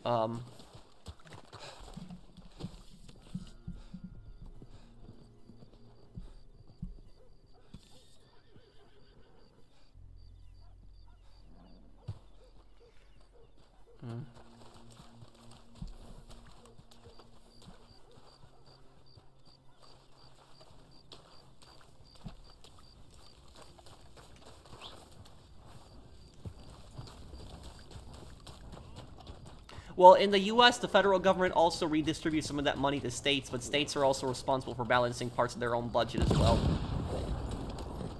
Oh, there is a bounty nearby. Let's see here. Let's see, there's a player bounty. This should be interesting.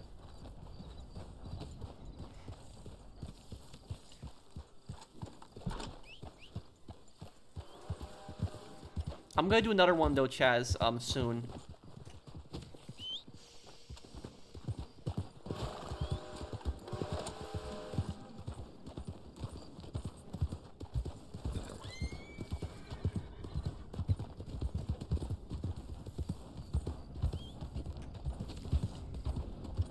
Well, looks like that bounty target disappeared then. Okay. Would you say that you're an expert on economy? No. I know a little bit about the economy, but I'm not an expert, no.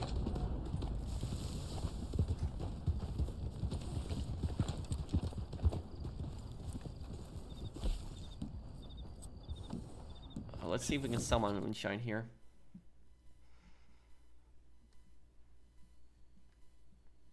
Pro, do you know Donut Operator? I know the YouTuber. I don't know him in real life.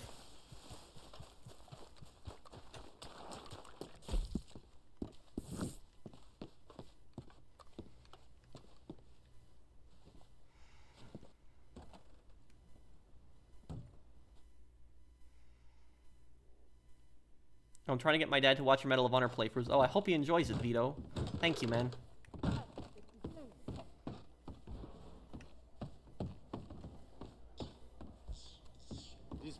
I will be playing more Medal of Honor games in the future, by the way. There's still so many of them I haven't played.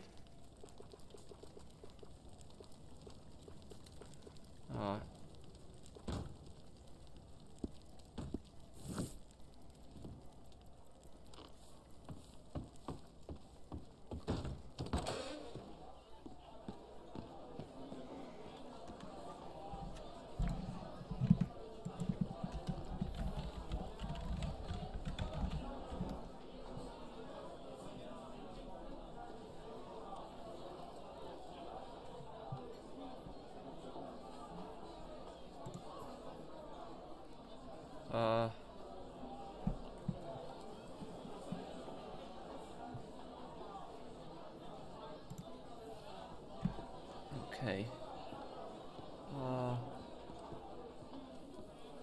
Yes, Dead Rising 2, all of those, but I want to go back to Dead Rising 1 one day also. Yes, Kevin. Do you know that India is the largest volunteer army in World War II? Yes, I know that one. That is true. They were also a massive volunteer army in World War I as well.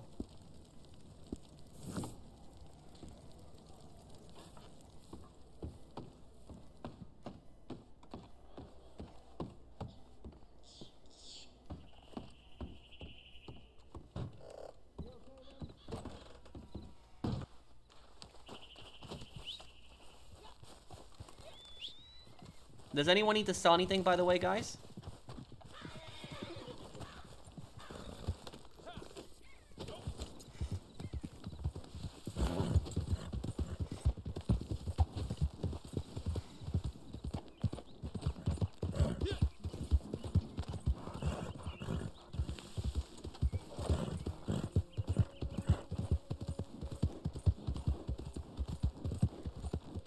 I do own a car. I have a BMW 328i 2013. You know, people, when they hear BMW, they automatically think, you know, fancy supercar. No, it's not like that. It's a sedan. It's a really nice car, but it's not like anything. I wouldn't say that it's an extremely fancy car. It's a 2013 car. It's you know, it's a 4-door. That's. So I've had that. The car's 10 years old, but I've had that since 2017. So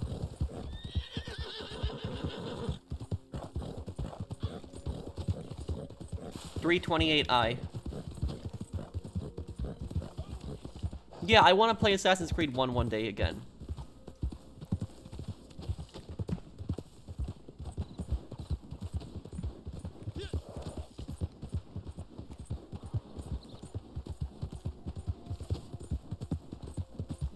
cars are a better investment than a house. What do you mean, though, Joel? A house you'll pretty much have forever. A car is not guaranteed to last you forever, though. Can you explain what you mean? You don't have to super chat me again. I do appreciate the super chat, but just let me know what you mean by that. Are you meaning, like, selling them later on? Is that what you mean? Like, I'm a bit confused on what you mean. I always signal.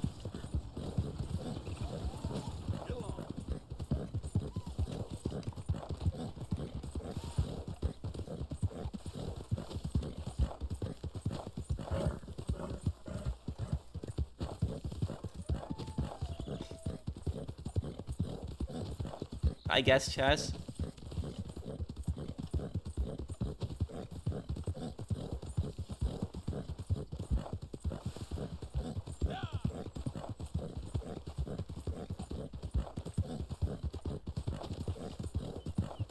Yeah, we can, Mark.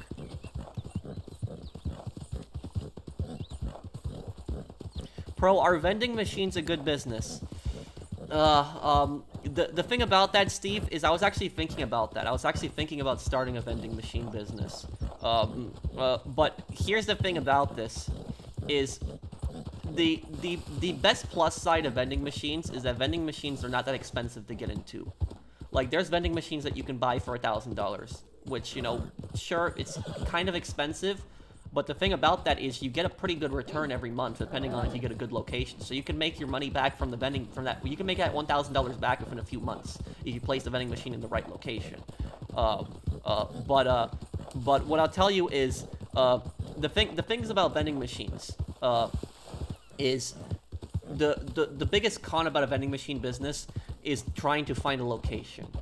Because that's the thing that I'm scared about honestly happening. You buy a vending machine and you just sit on it for months and you can't find anybody to take it. You can't find any location. A lot of places already have vending machines.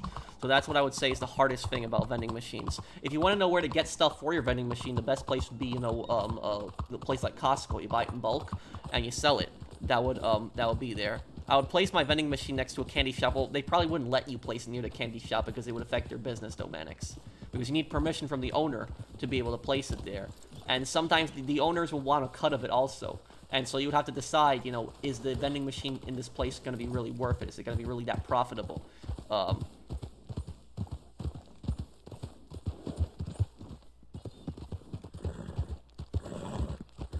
Do you know what a good place for a vending machine is actually, that a lot of people actually don't think about that?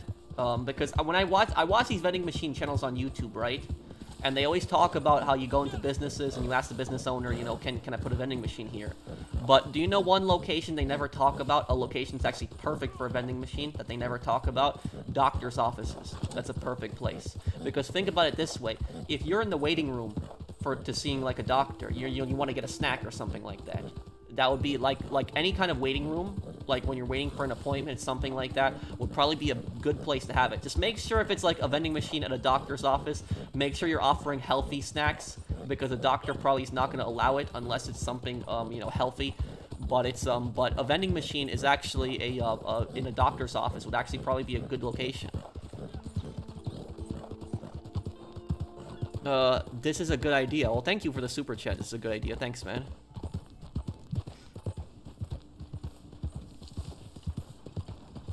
What about college campuses? Yeah, but college campuses usually have tons of vending machines already, though. So it's a probably place. Yes, to sale. Once does hypercar come out, they're already worth $1 million. So in the long run, it's better to buy a car than houses. Honestly, I would not want to. The thing about that is I would be scared to own $1 million car. I honestly would be.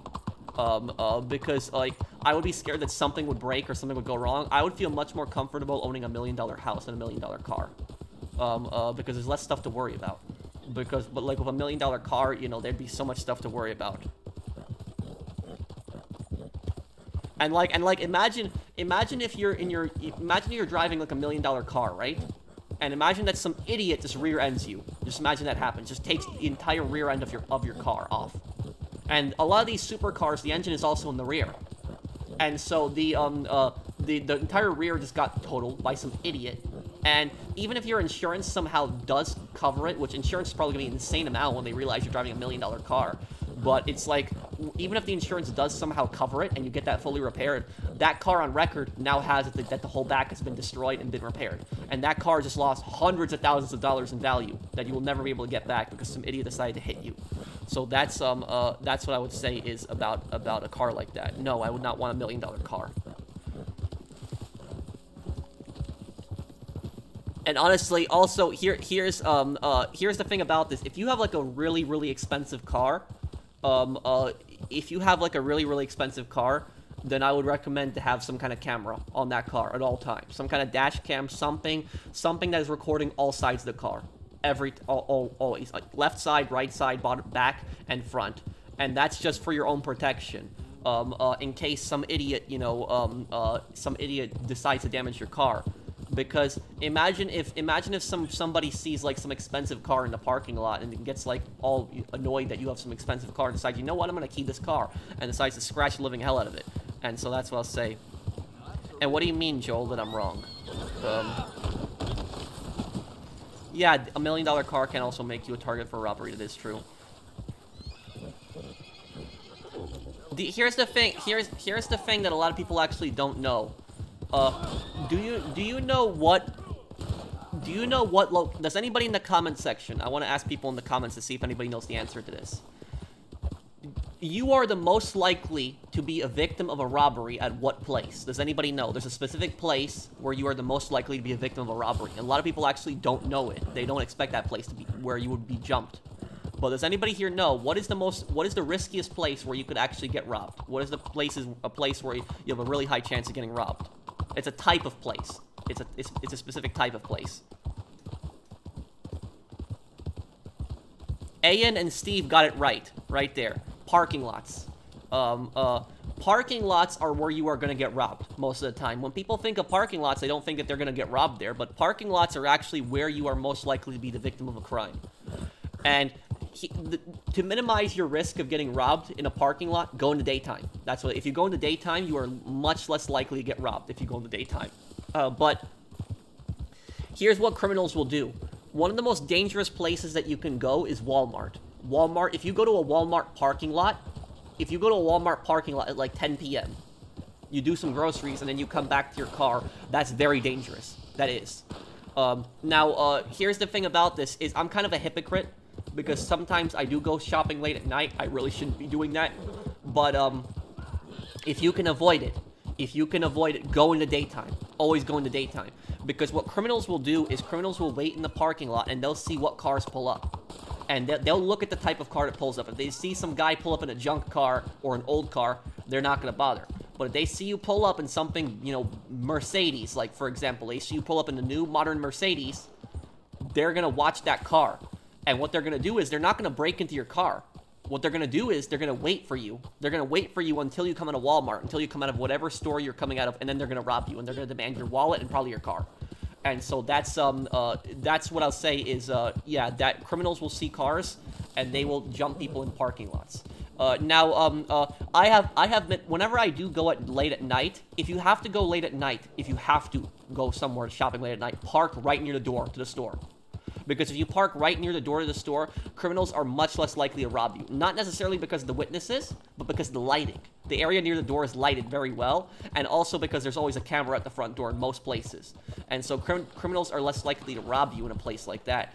That's what I would say is park near the front door, park near an area near a camera. The town that I live in the Midwest, the police actually did something very smart. So there is a Walmart in my town, and what the police have actually done is they've installed mobile cameras in the Walmart parking lot.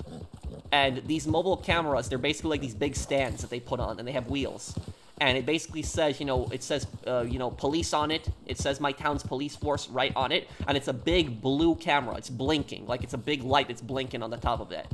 And that camera works. It records a lot of stuff in the parking lot. But the police didn't just put that there to catch criminals. They put it there to deter criminals. Because when criminals see this big, cop camera in the middle of the parking lot, they're a lot less likely to rob people. And so if I go at nighttime, I park right near that blue, police thing in the middle of the parking lot. Because criminals are not going to rob you at that place like that. So that's, my Walmart has that. And it's generally a good thing. That's generally a good thing for police to have a camera like that.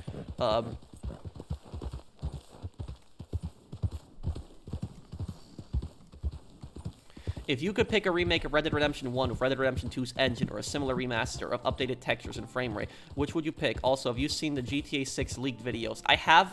I'm excited that it's in Vice City. But, about the Red Dead Redemption 1 remake,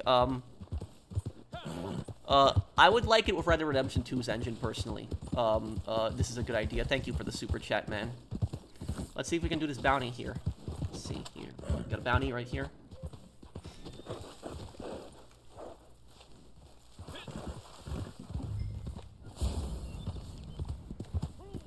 We're going after a player bounty, but this is, this is kind of fun. This is one way that Red Dead Online actually encourages, like, PvP with the bounties without, like, without griefing. Unlike GTA, where it's like, you harass somebody that has cargo, you're griefing. But let me put on my, auto aim here.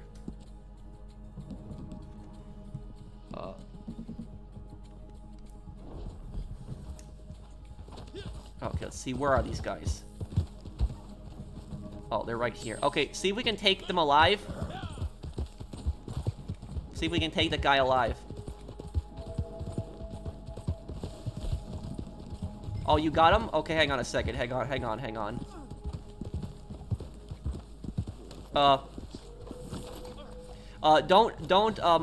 No, wait. Put him in the bounty wagon, because he's gonna climb off of your horse. If you put a player in the back of a bounty wagon, they actually can't escape. A lot of people don't know that, but they can't. So if it's a bounty target and you put them in the back of the bounty wagon, they can't get out. But if they're on the back of your, yeah. Where the hell is my bounty wagon is, like, permanently glitched now.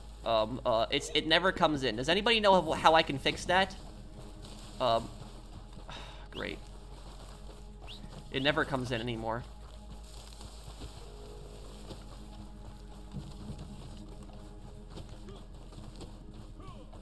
Pro, if somebody robs you in a Walmart garage, can you hurt them in self-defense? In America, in most places you can. It depends on the state, and it depends on how much force you use, obviously. If somebody has a knife, or a gun, and you're carrying a gun, and you fire on them, in most places that'll be justifiable self-defense. So it depends on the state. It depends on where exactly. But it really depends on, like, if somebody is just using their fists, they don't have a knife, they don't have any kind of weapon, and somebody pulls out a gun, you can't do that. But if somebody is like, you could use a gun to possibly hold them up or get them to stop you from robbing, but you can't just shoot them. It depends on the situation. So it's a case-by-case basis. Okay,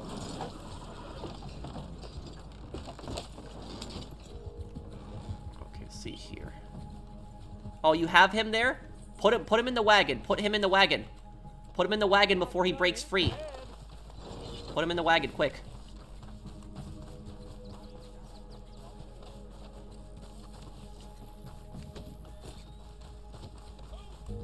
Bring the wagon over here. Bring the wagon over here.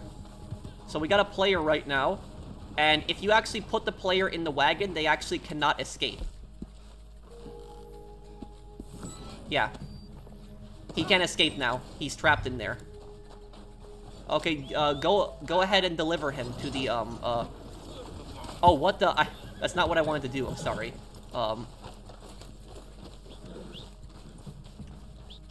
Go ahead and deliver him, we got 2 minutes left,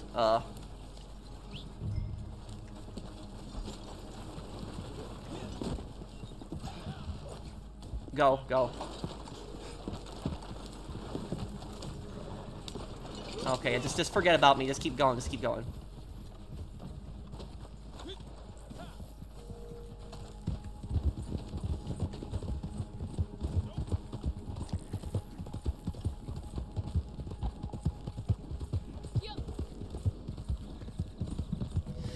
Well, look, it really depends on the self-defense situation.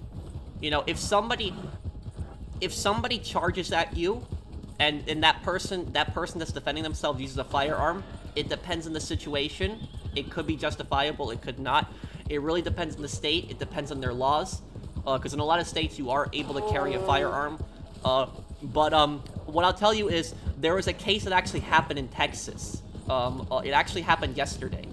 And the case is probably going to be ruled self-defense. I think it's gonna be ruled self-defense. I think the police already dropped charges. But basically, there was this guy who had his truck stolen. It was in San Antonio in Texas. I'll keep going. You only got a minute left. We got to get him there quickly. This guy had his truck stolen, right? And what happened is the guy tracked the truck down. I don't know how he found the truck, if he had a GPS tracker or what, but he found out where his truck was. And so he went over to the place where his truck was, and he confronted the thief. He confronted the thief and the thief's girlfriend. So the thief and the thief's girlfriend. Oh, this is a player we put in here, yeah. We didn't kill him, we just took him in. If you want to know what happens to that player once you bring him in, he gets put in jail. It's a feature in Reddit Online. It's very rare. People very rarely do it because most people kill bounty targets, and the person only stays in jail for a few seconds. So they don't. There's like an animation where they're in jail, but they're not in jail for very long. But okay. So about the guy that I was talking about, right? The guy finds out where his truck is. He goes to confront the thief and the thief's girlfriend. So the thief and the thief's girlfriend is in the truck. The guy has a handgun. The guy gets his handgun out. He tells the thief and the thief's girlfriend to get out of his truck. Now what the guy does is he tells the thief and the girlfriend to sit down near the truck. The guy, while he's holding them at gunpoint, the guy calls the police, says he's calling the police. The thief decides to resist. The thief pulls out a gun. The thief has a gun on him and shoots the guy who was trying to get back his truck. The guy gets hit, but he also opens fire on the thief. He kills the thief. And the bullet, I think, also hit the girlfriend. The thief's girlfriend. Because I think she was... I don't know how she got hit, but she got hit also. She's fine, but the thief is dead. And so what happens is the guy who went back to get his truck back, he's also okay, but he's in the hospital. And this was recent. Yes, this just happened yesterday. And this is going to be ruled a self-defense shooting, most likely. Because the thing is, though, is if that guy would have just shot at the thief when he was sitting in his car, that would have been murder. You know, you can't do that. But he walked up to the car, and he told the guy, you know, you're in my car, get the hell out. I'm calling the police. And he held them at gunpoint. You know, he didn't, as far as I know, he didn't break any laws in Texas. And he was calling the police, and the thief resisted and tried to kill him while he was calling the police. And so he shot the thief and killed him. And that is justifiable self-defense. That is. So that's, he might have used an air tag. That's possible too. Yeah. So that's, so it's gonna be self-defense. Now people were saying that, you know, that he shouldn't have, you know, that he shouldn't have went and confronted the thief to get his car back. But to a degree, you have to understand the guy's perspective too, because you don't, when you call the police and tell them that you know where your car is, you don't know how long the police are gonna be there. The guy could have driven off, the car could have gotten lost, the guy could have taken the car to a chop shop. So the, where was the truck owner shot? I don't know. All I know is I know he got hit. How did the girlfriend feel? She got treated for her injury. She's fine. But the thing about that is the thief's family was really mad at the guy. Like, the thief's family was really mad, and they were saying, they were basically saying, like, why did this guy feel the need to shoot our family member? And, like, the guy's brother was saying, like, you know, my brother's a good guy, you know, why did he shoot my brother? And look, here's the thing, it's unfortunate that somebody died in that situation, but that guy's brother stole the guy's truck. And not only did he steal the guy's truck, he tried to kill the guy. The guy was acting in self-defense. So that's ultimately what happened, is, you know, whose fault was it that the thief died? The thief. It was the thief's fault in the end. It was his fault. It was all on him. Because none of this would have happened if he hadn't stolen the truck, and if he didn't try to kill the guy. If he didn't try to kill the guy taking his truck back, the guy would have still been alive. So ultimately, it's the thief. It's unfortunate that somebody had to die, but when the thief's family is blaming the guy who shot him, no, it was the thief.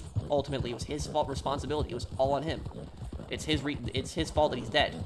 So it's unfortunate somebody died, like I said, but the guy was defending himself. So that's the end of that.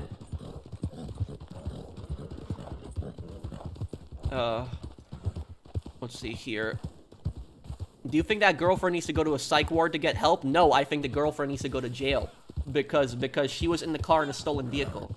And so there's, I highly doubt that the girlfriend, the girlfriend definitely knew that it was that the car was stolen. She probably knew the car was stolen. She's the girlfriend of this thief. You know, she's the thief's girlfriend.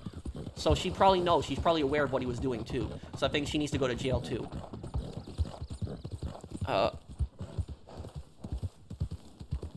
Let's see here. But just Google the story, guys. It just happened yesterday. Just look up, you know, Texas man confronts thief who stole his car and kills thief. That, like, it'll be, it came up. It just happened. It was just recent. I don't know what the girlfriend's state of mind was in. She wasn't interviewed.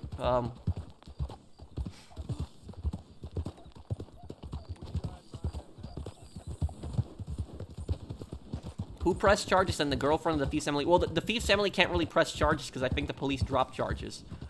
So there's the thing. Here's the thing that happened is, even though the thief the police can't bring charges on this guy who defended himself, the thief's family might be able to sue the guy in civil court. So it might go to that. Will the shooter be fine? Well, I don't really like that term shooter, because that guy was the victim in this. He had his car stolen and he got hit. So he was defending himself. He didn't walk up to the car and just murder the guy and just shoot the guy. He walked up to the car and he told the guy, "You're in my car, get the hell out." And he held the guy at gunpoint. He had his gun out and he said, "I'm calling the police." And the thief basically said no, and the thief pulled out his own gun, shot him, and the guy shot back and killed the thief. And that was, that, so yeah, that's what I would say. They can collect on a wrongful death suit. It's possibly gonna, yeah, possibly they'll sue. That's what I'll say, but it's, yeah.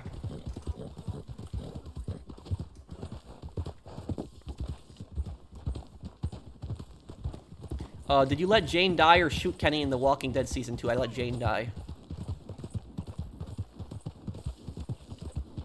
Well, the thing is, though, is that the civil courts are ridiculous. In civil courts, you can sue people for really dumb things in civil courts. Will the girlfriend be arrested because she didn't help the thief shoot the truck owner but steal the truck? The girlfriend is not going to be charged with attempted murder. If the thief survived, he would have been charged with attempted murder. If the thief survived. But the girlfriend is not going to be charged with attempted murder because she didn't pull out a gun and try to shoot the guy. But she could be charged as a criminal accomplice in the car.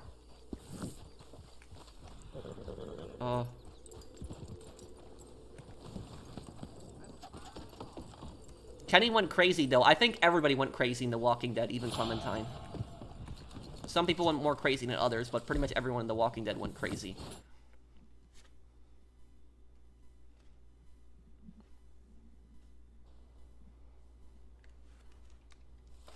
I have a question for you, Pro. Remember that you once said that some car thief took some guy's car and modified it with a new radio seat? Yeah. Okay, yeah, so that case. This happened in New York. I'm pretty sure this happened in New York. Because it was a case that we studied in school. So, in law class, in law, when I took law in school, we studied this. There was this one case we studied. I'm trying to remember whether it was in New York or not. I think it was in New York. But, basically, there was a guy who stole this guy's car, right? And after the guy stole the guy's car, he customized the car. You know, he put on brand new rims. He painted the car. You know, he put in new seats in the car. He put a new radio in the car. And what happened is, when the police retrieved the car and arrested the thief told the victim that he has to pay him back because he modified the car. I'm not joking on this. So, somebody steals your car and puts a new radio into it, puts new seats into it, puts a paint job on it, new rims, and then when you get your car back, the thief tells you have to now pay them back for the modifications they made. That was, that's what happened. And the judge basically looked at the case, and the judge was basically like, "You're an idiot." Like the judge is like, "You stole the car in the first place. You have no claim to this car whatsoever." And so the guy was able to keep the car, the guy who got his car back, he was able to keep the car with all the modifications on it because the judge basically said the car was stolen in the first place. It wasn't your car to take. So that's one of the stupidest cases that I read about. Your boss has a batch ready to deliver. If you let's see here. 8 minutes. Damn, there's no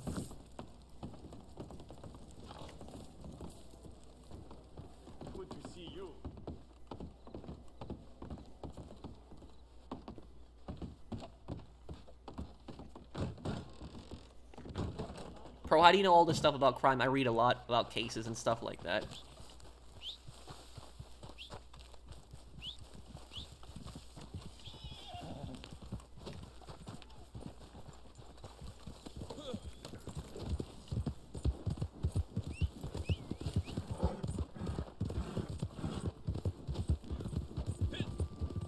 Do you have a moonshining guide? I do. Look it up on my channel. There is a moonshining guide, yes.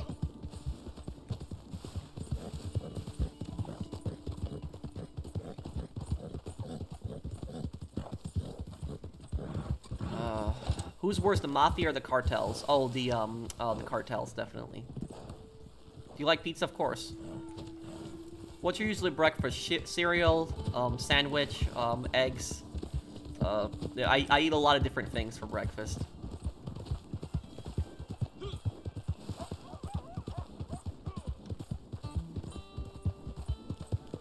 If you had a gun, got carjacked, would you shoot them?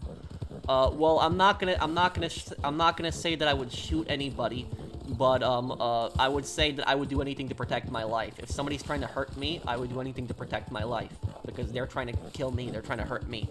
So that's what I would say. Thank you, Viper, for the super chat. Do I think Castro was a bad person? Yes, and so is Batista, the guy that was before him. They're both bad people.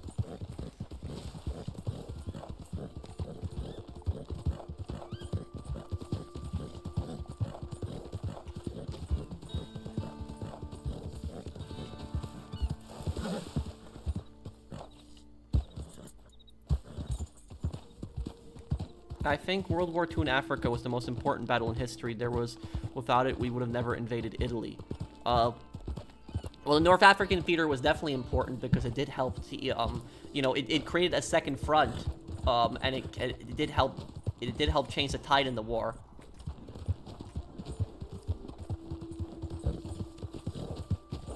Let me go. I'm gonna play some poker right now, guys.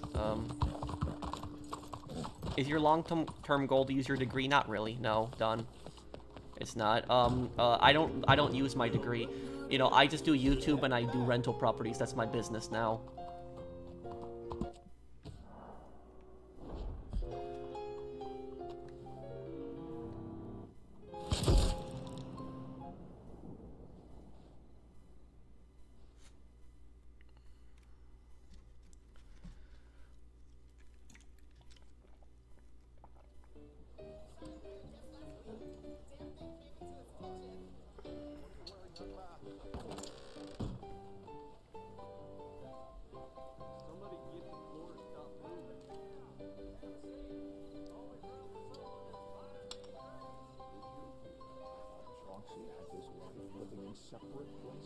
Who do you think is more powerful and wealthy, Mexican drug cartels or the Italian mafia? Mexican drug cartels.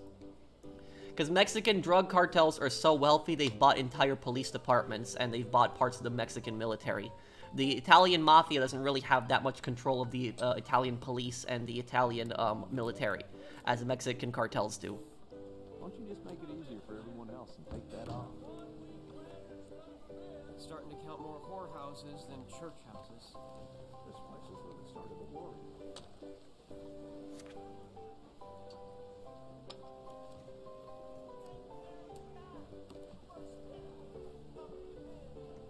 Two threes and 2 6s. Wow, look at that.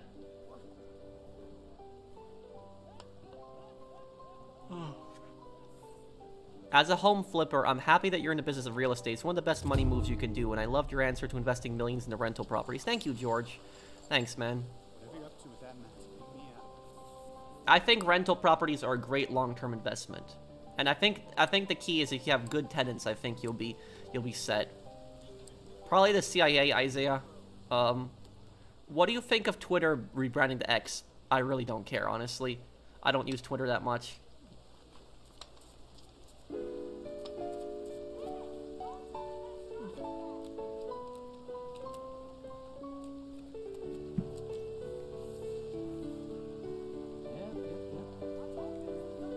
3 and 6. If only I had these cards beforehand.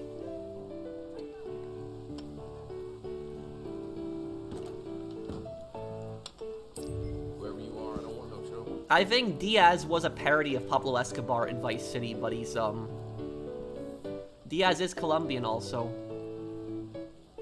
What year did you become a landlord? 2022. Heard they found a man hanged himself in his room at the Pro, do you like Trudeau?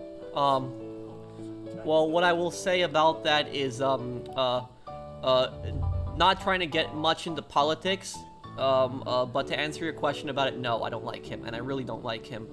And, my reasoning for not liking him is because of the fact that, he froze people's bank accounts who were protesting against him. Now, the thing about that is you can't do something like that. I've never heard about a leader ever doing something like that, freezing somebody's bank accounts. But he did that.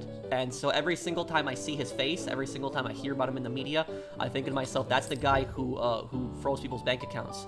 That's what I think about him personally.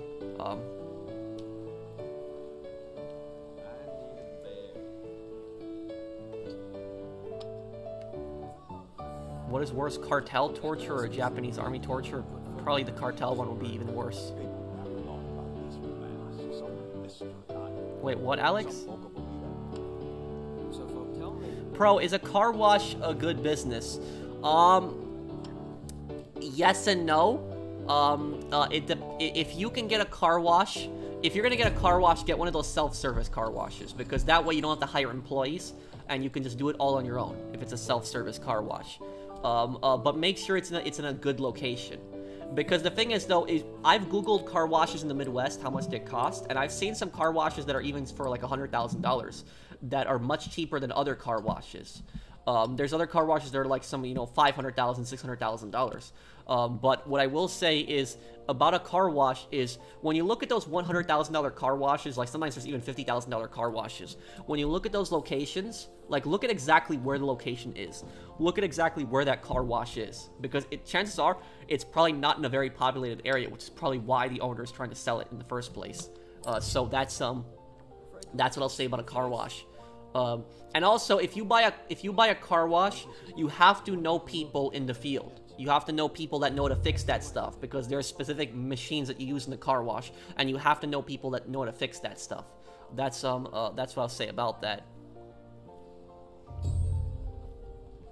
Folding, not in good cards.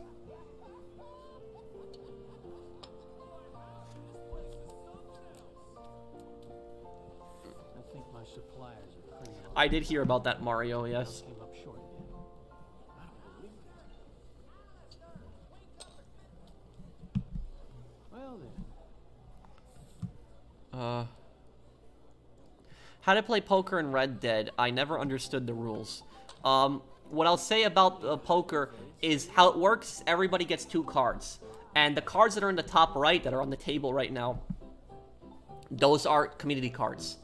And if you get, like, pairs on the community cards, then that's better. If you get pairs, you have a higher chance of, of winning. If you get a triple, you got even better chance of winning. If you get like a flush, which a flush is basically the same type of card, like the same symbol of the card, or you get a straight, which is the cards that are in order and numbers, then you have an even higher chance of winning. So it's ultimately matching your cards to the community cards and having better cards than your opponent. That's ultimately what poker is.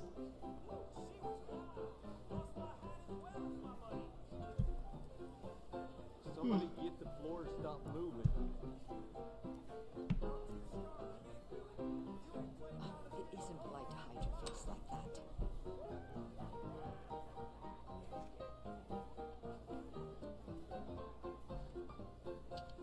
Well, oh yes?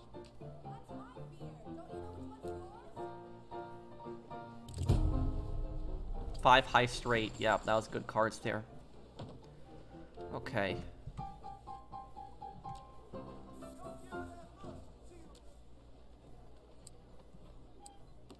Did you hear? That boy Joshua got some poor girl from Saint Denis expecting a child. Business as usual. Pro, who is worse? Who is worse, Hitler or Stalin? I'd say Hitler. Yeah. Because Hitler was gonna exterminate entire peoples. Stalin's also a mass murdering, lunatic. But I personally think Hitler is worse than him. Rumors going around again about this jade mask. Jumbo Let's see here. Hey, I'm not looking for trouble. No, he didn't. Phil left town.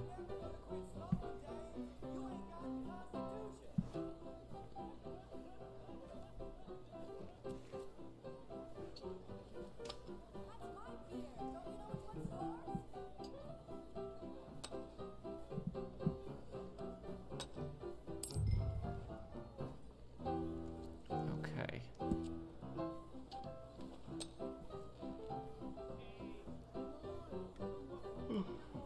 Do you believe in second chances for robbers?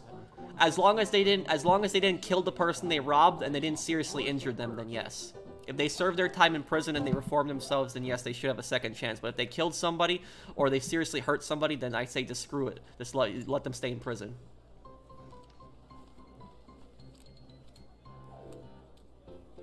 I think my suppliers are creeping off the top. Count came up short again. Huh. Wait, actually, I might get a flush here.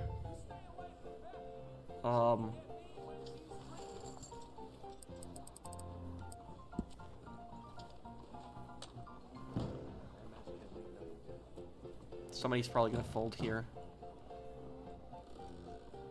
You know, ain't nothing changes but the day of the week.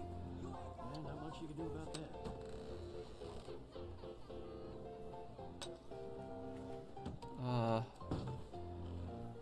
Do I think I'll play Spider-Man 2018? Yeah, I will consider giving it a chance. One day. Yes, that is actually true. Stalin did let his son die. Stalin's son actually got captured by the Nazis when the Nazis invaded the Soviet Union. Emerson's herd that died? Heard it was poison. I heard that said before.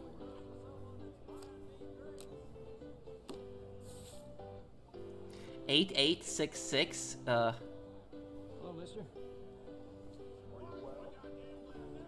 I'm okay.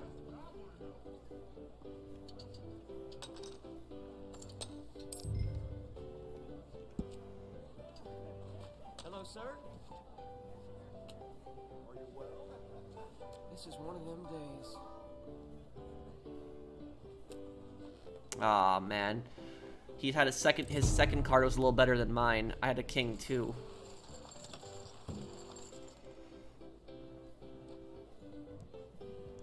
Probably not, Don.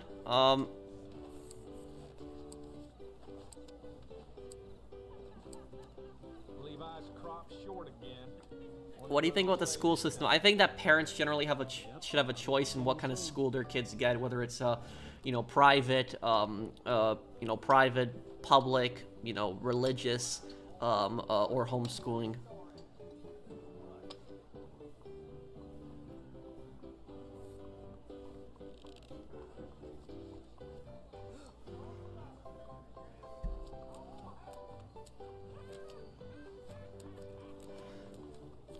Sweet would rather die in prison than sell Grove Street out. That's the type of person that he is.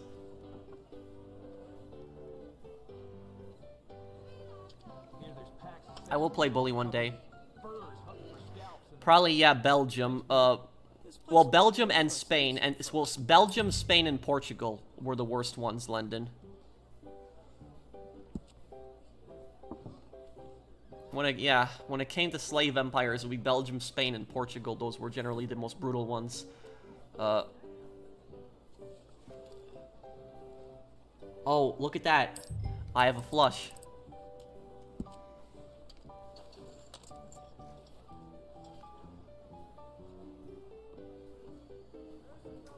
Yeah, I have watched Hell's Kitchen.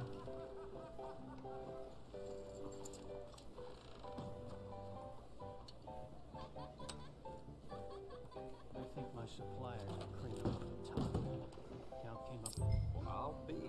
6, 7, 8, 9. Wait a second.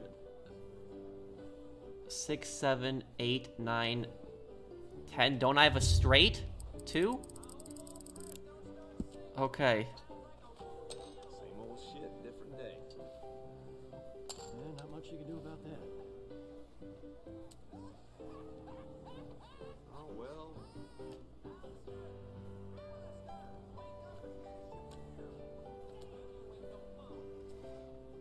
Wow, look at those cards. Oh, he's pissed. He's leaving. Yeah, I'll probably play Max Payne 2 and 3.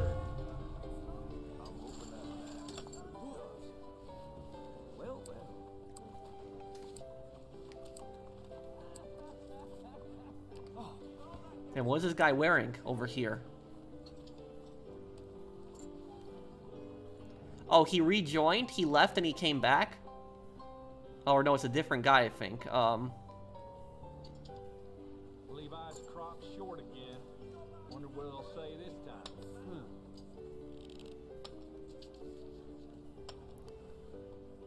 I'm sure there would be, you know, good security jobs there, Phoenix.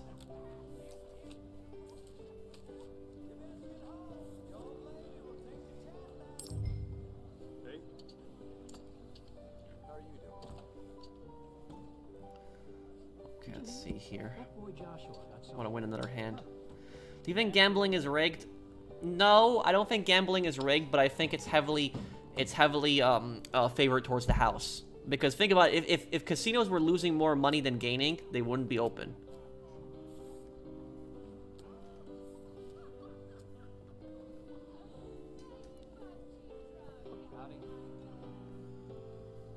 Hello, sir.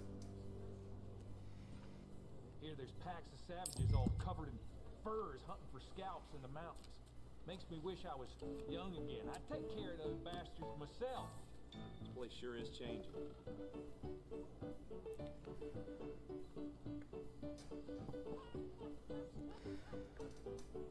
These cards are terrible.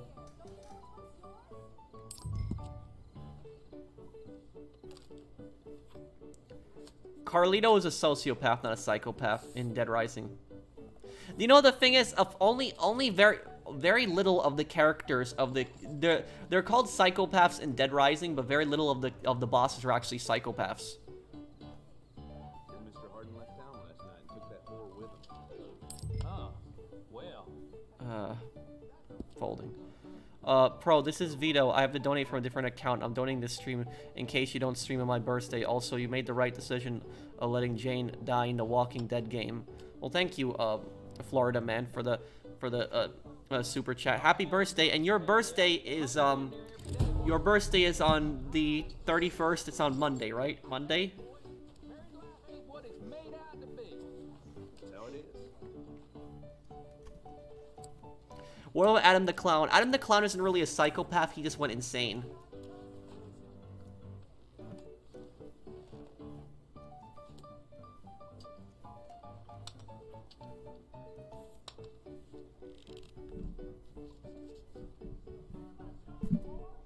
A character that's a psychopath in, A character that's a psychopath in Dead Rising 1 would probably have to be the cult leader.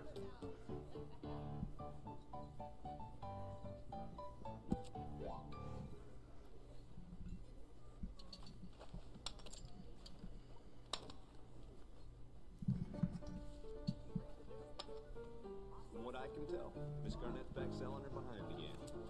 I've heard. Oh, well. Oh, it's on Monday. Okay, Vito.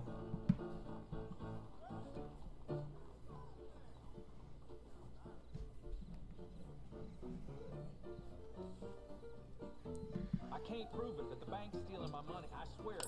Every time I walk out of there, my ledger's lower and lower. Not again.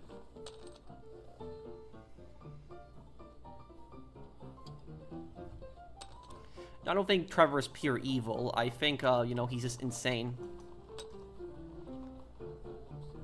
I'll look London. Let me see here.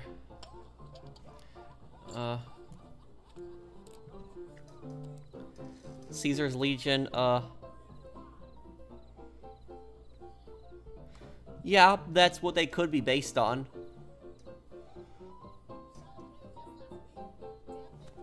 They could be based on Leopold's Belgium. I'm not sure. I would have to remember. I remember her. I don't think she was a cop. I think she was just a crazy security guard. The old McAllister left to die in the street. Nobody did nothing. Things just get worse and worse.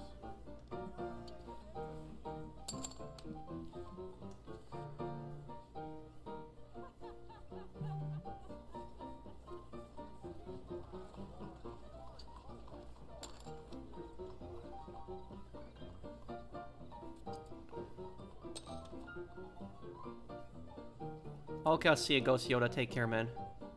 Pair of 4s. Oh, 3 4s. I'm done. I lost this. Same old shit, different day. Yeah, got this game here. Just the well-natured things, I guess.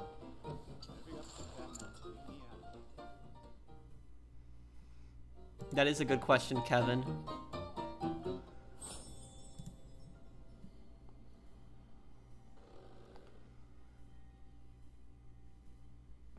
Yes, I remember Lanius, yep. The most evil character in The Sopranos? Probably Ralph. Hello again. Take a look at what we got.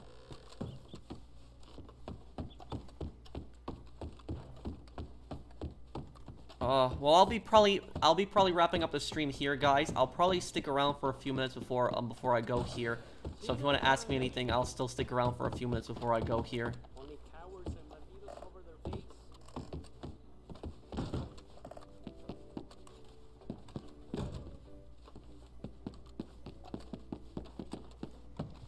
Something else? Have you drank the Grimace shake? No, what is that? Is that McDonald's thing that people keep making fun of?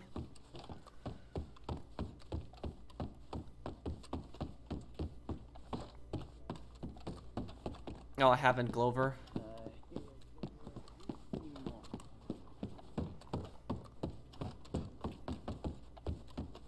Okay, I'll see you, Phoenix. The biggest parasite in The Sopranos, Patrick?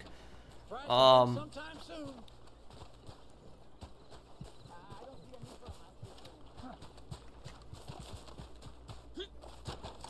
Maybe Tony, because Tony, whenever he would interfere, he would ruin other people's lives. Yeah, probably Tony.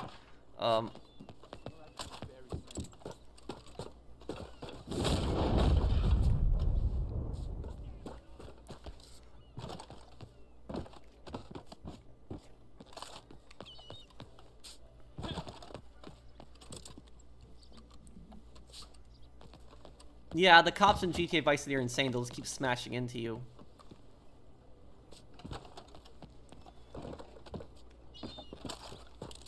What he did to Tracy, you know, the horse. Yeah, Ralph was just a massive scumbag. Yeah, but I mean, I don't mind all the questions. I like answering them a lot of times too.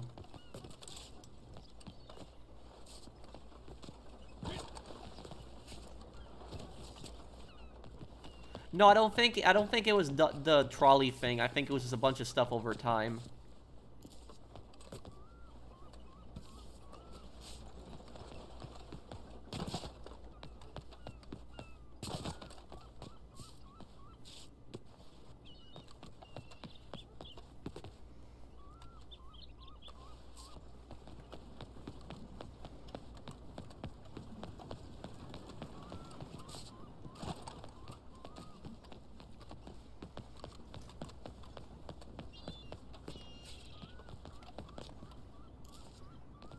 Have you considered playing Escape from Tarkov maybe one day? Yep. Kane and Lynch 3 or Hitman Blood Money Remaster? Kane and Lynch 3. I'd love another Kane and Lynch game. I want to see where it's going to go.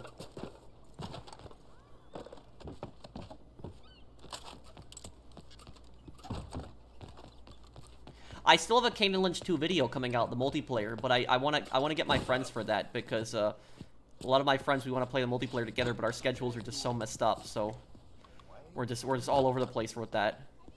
Hey GB, how are you, man?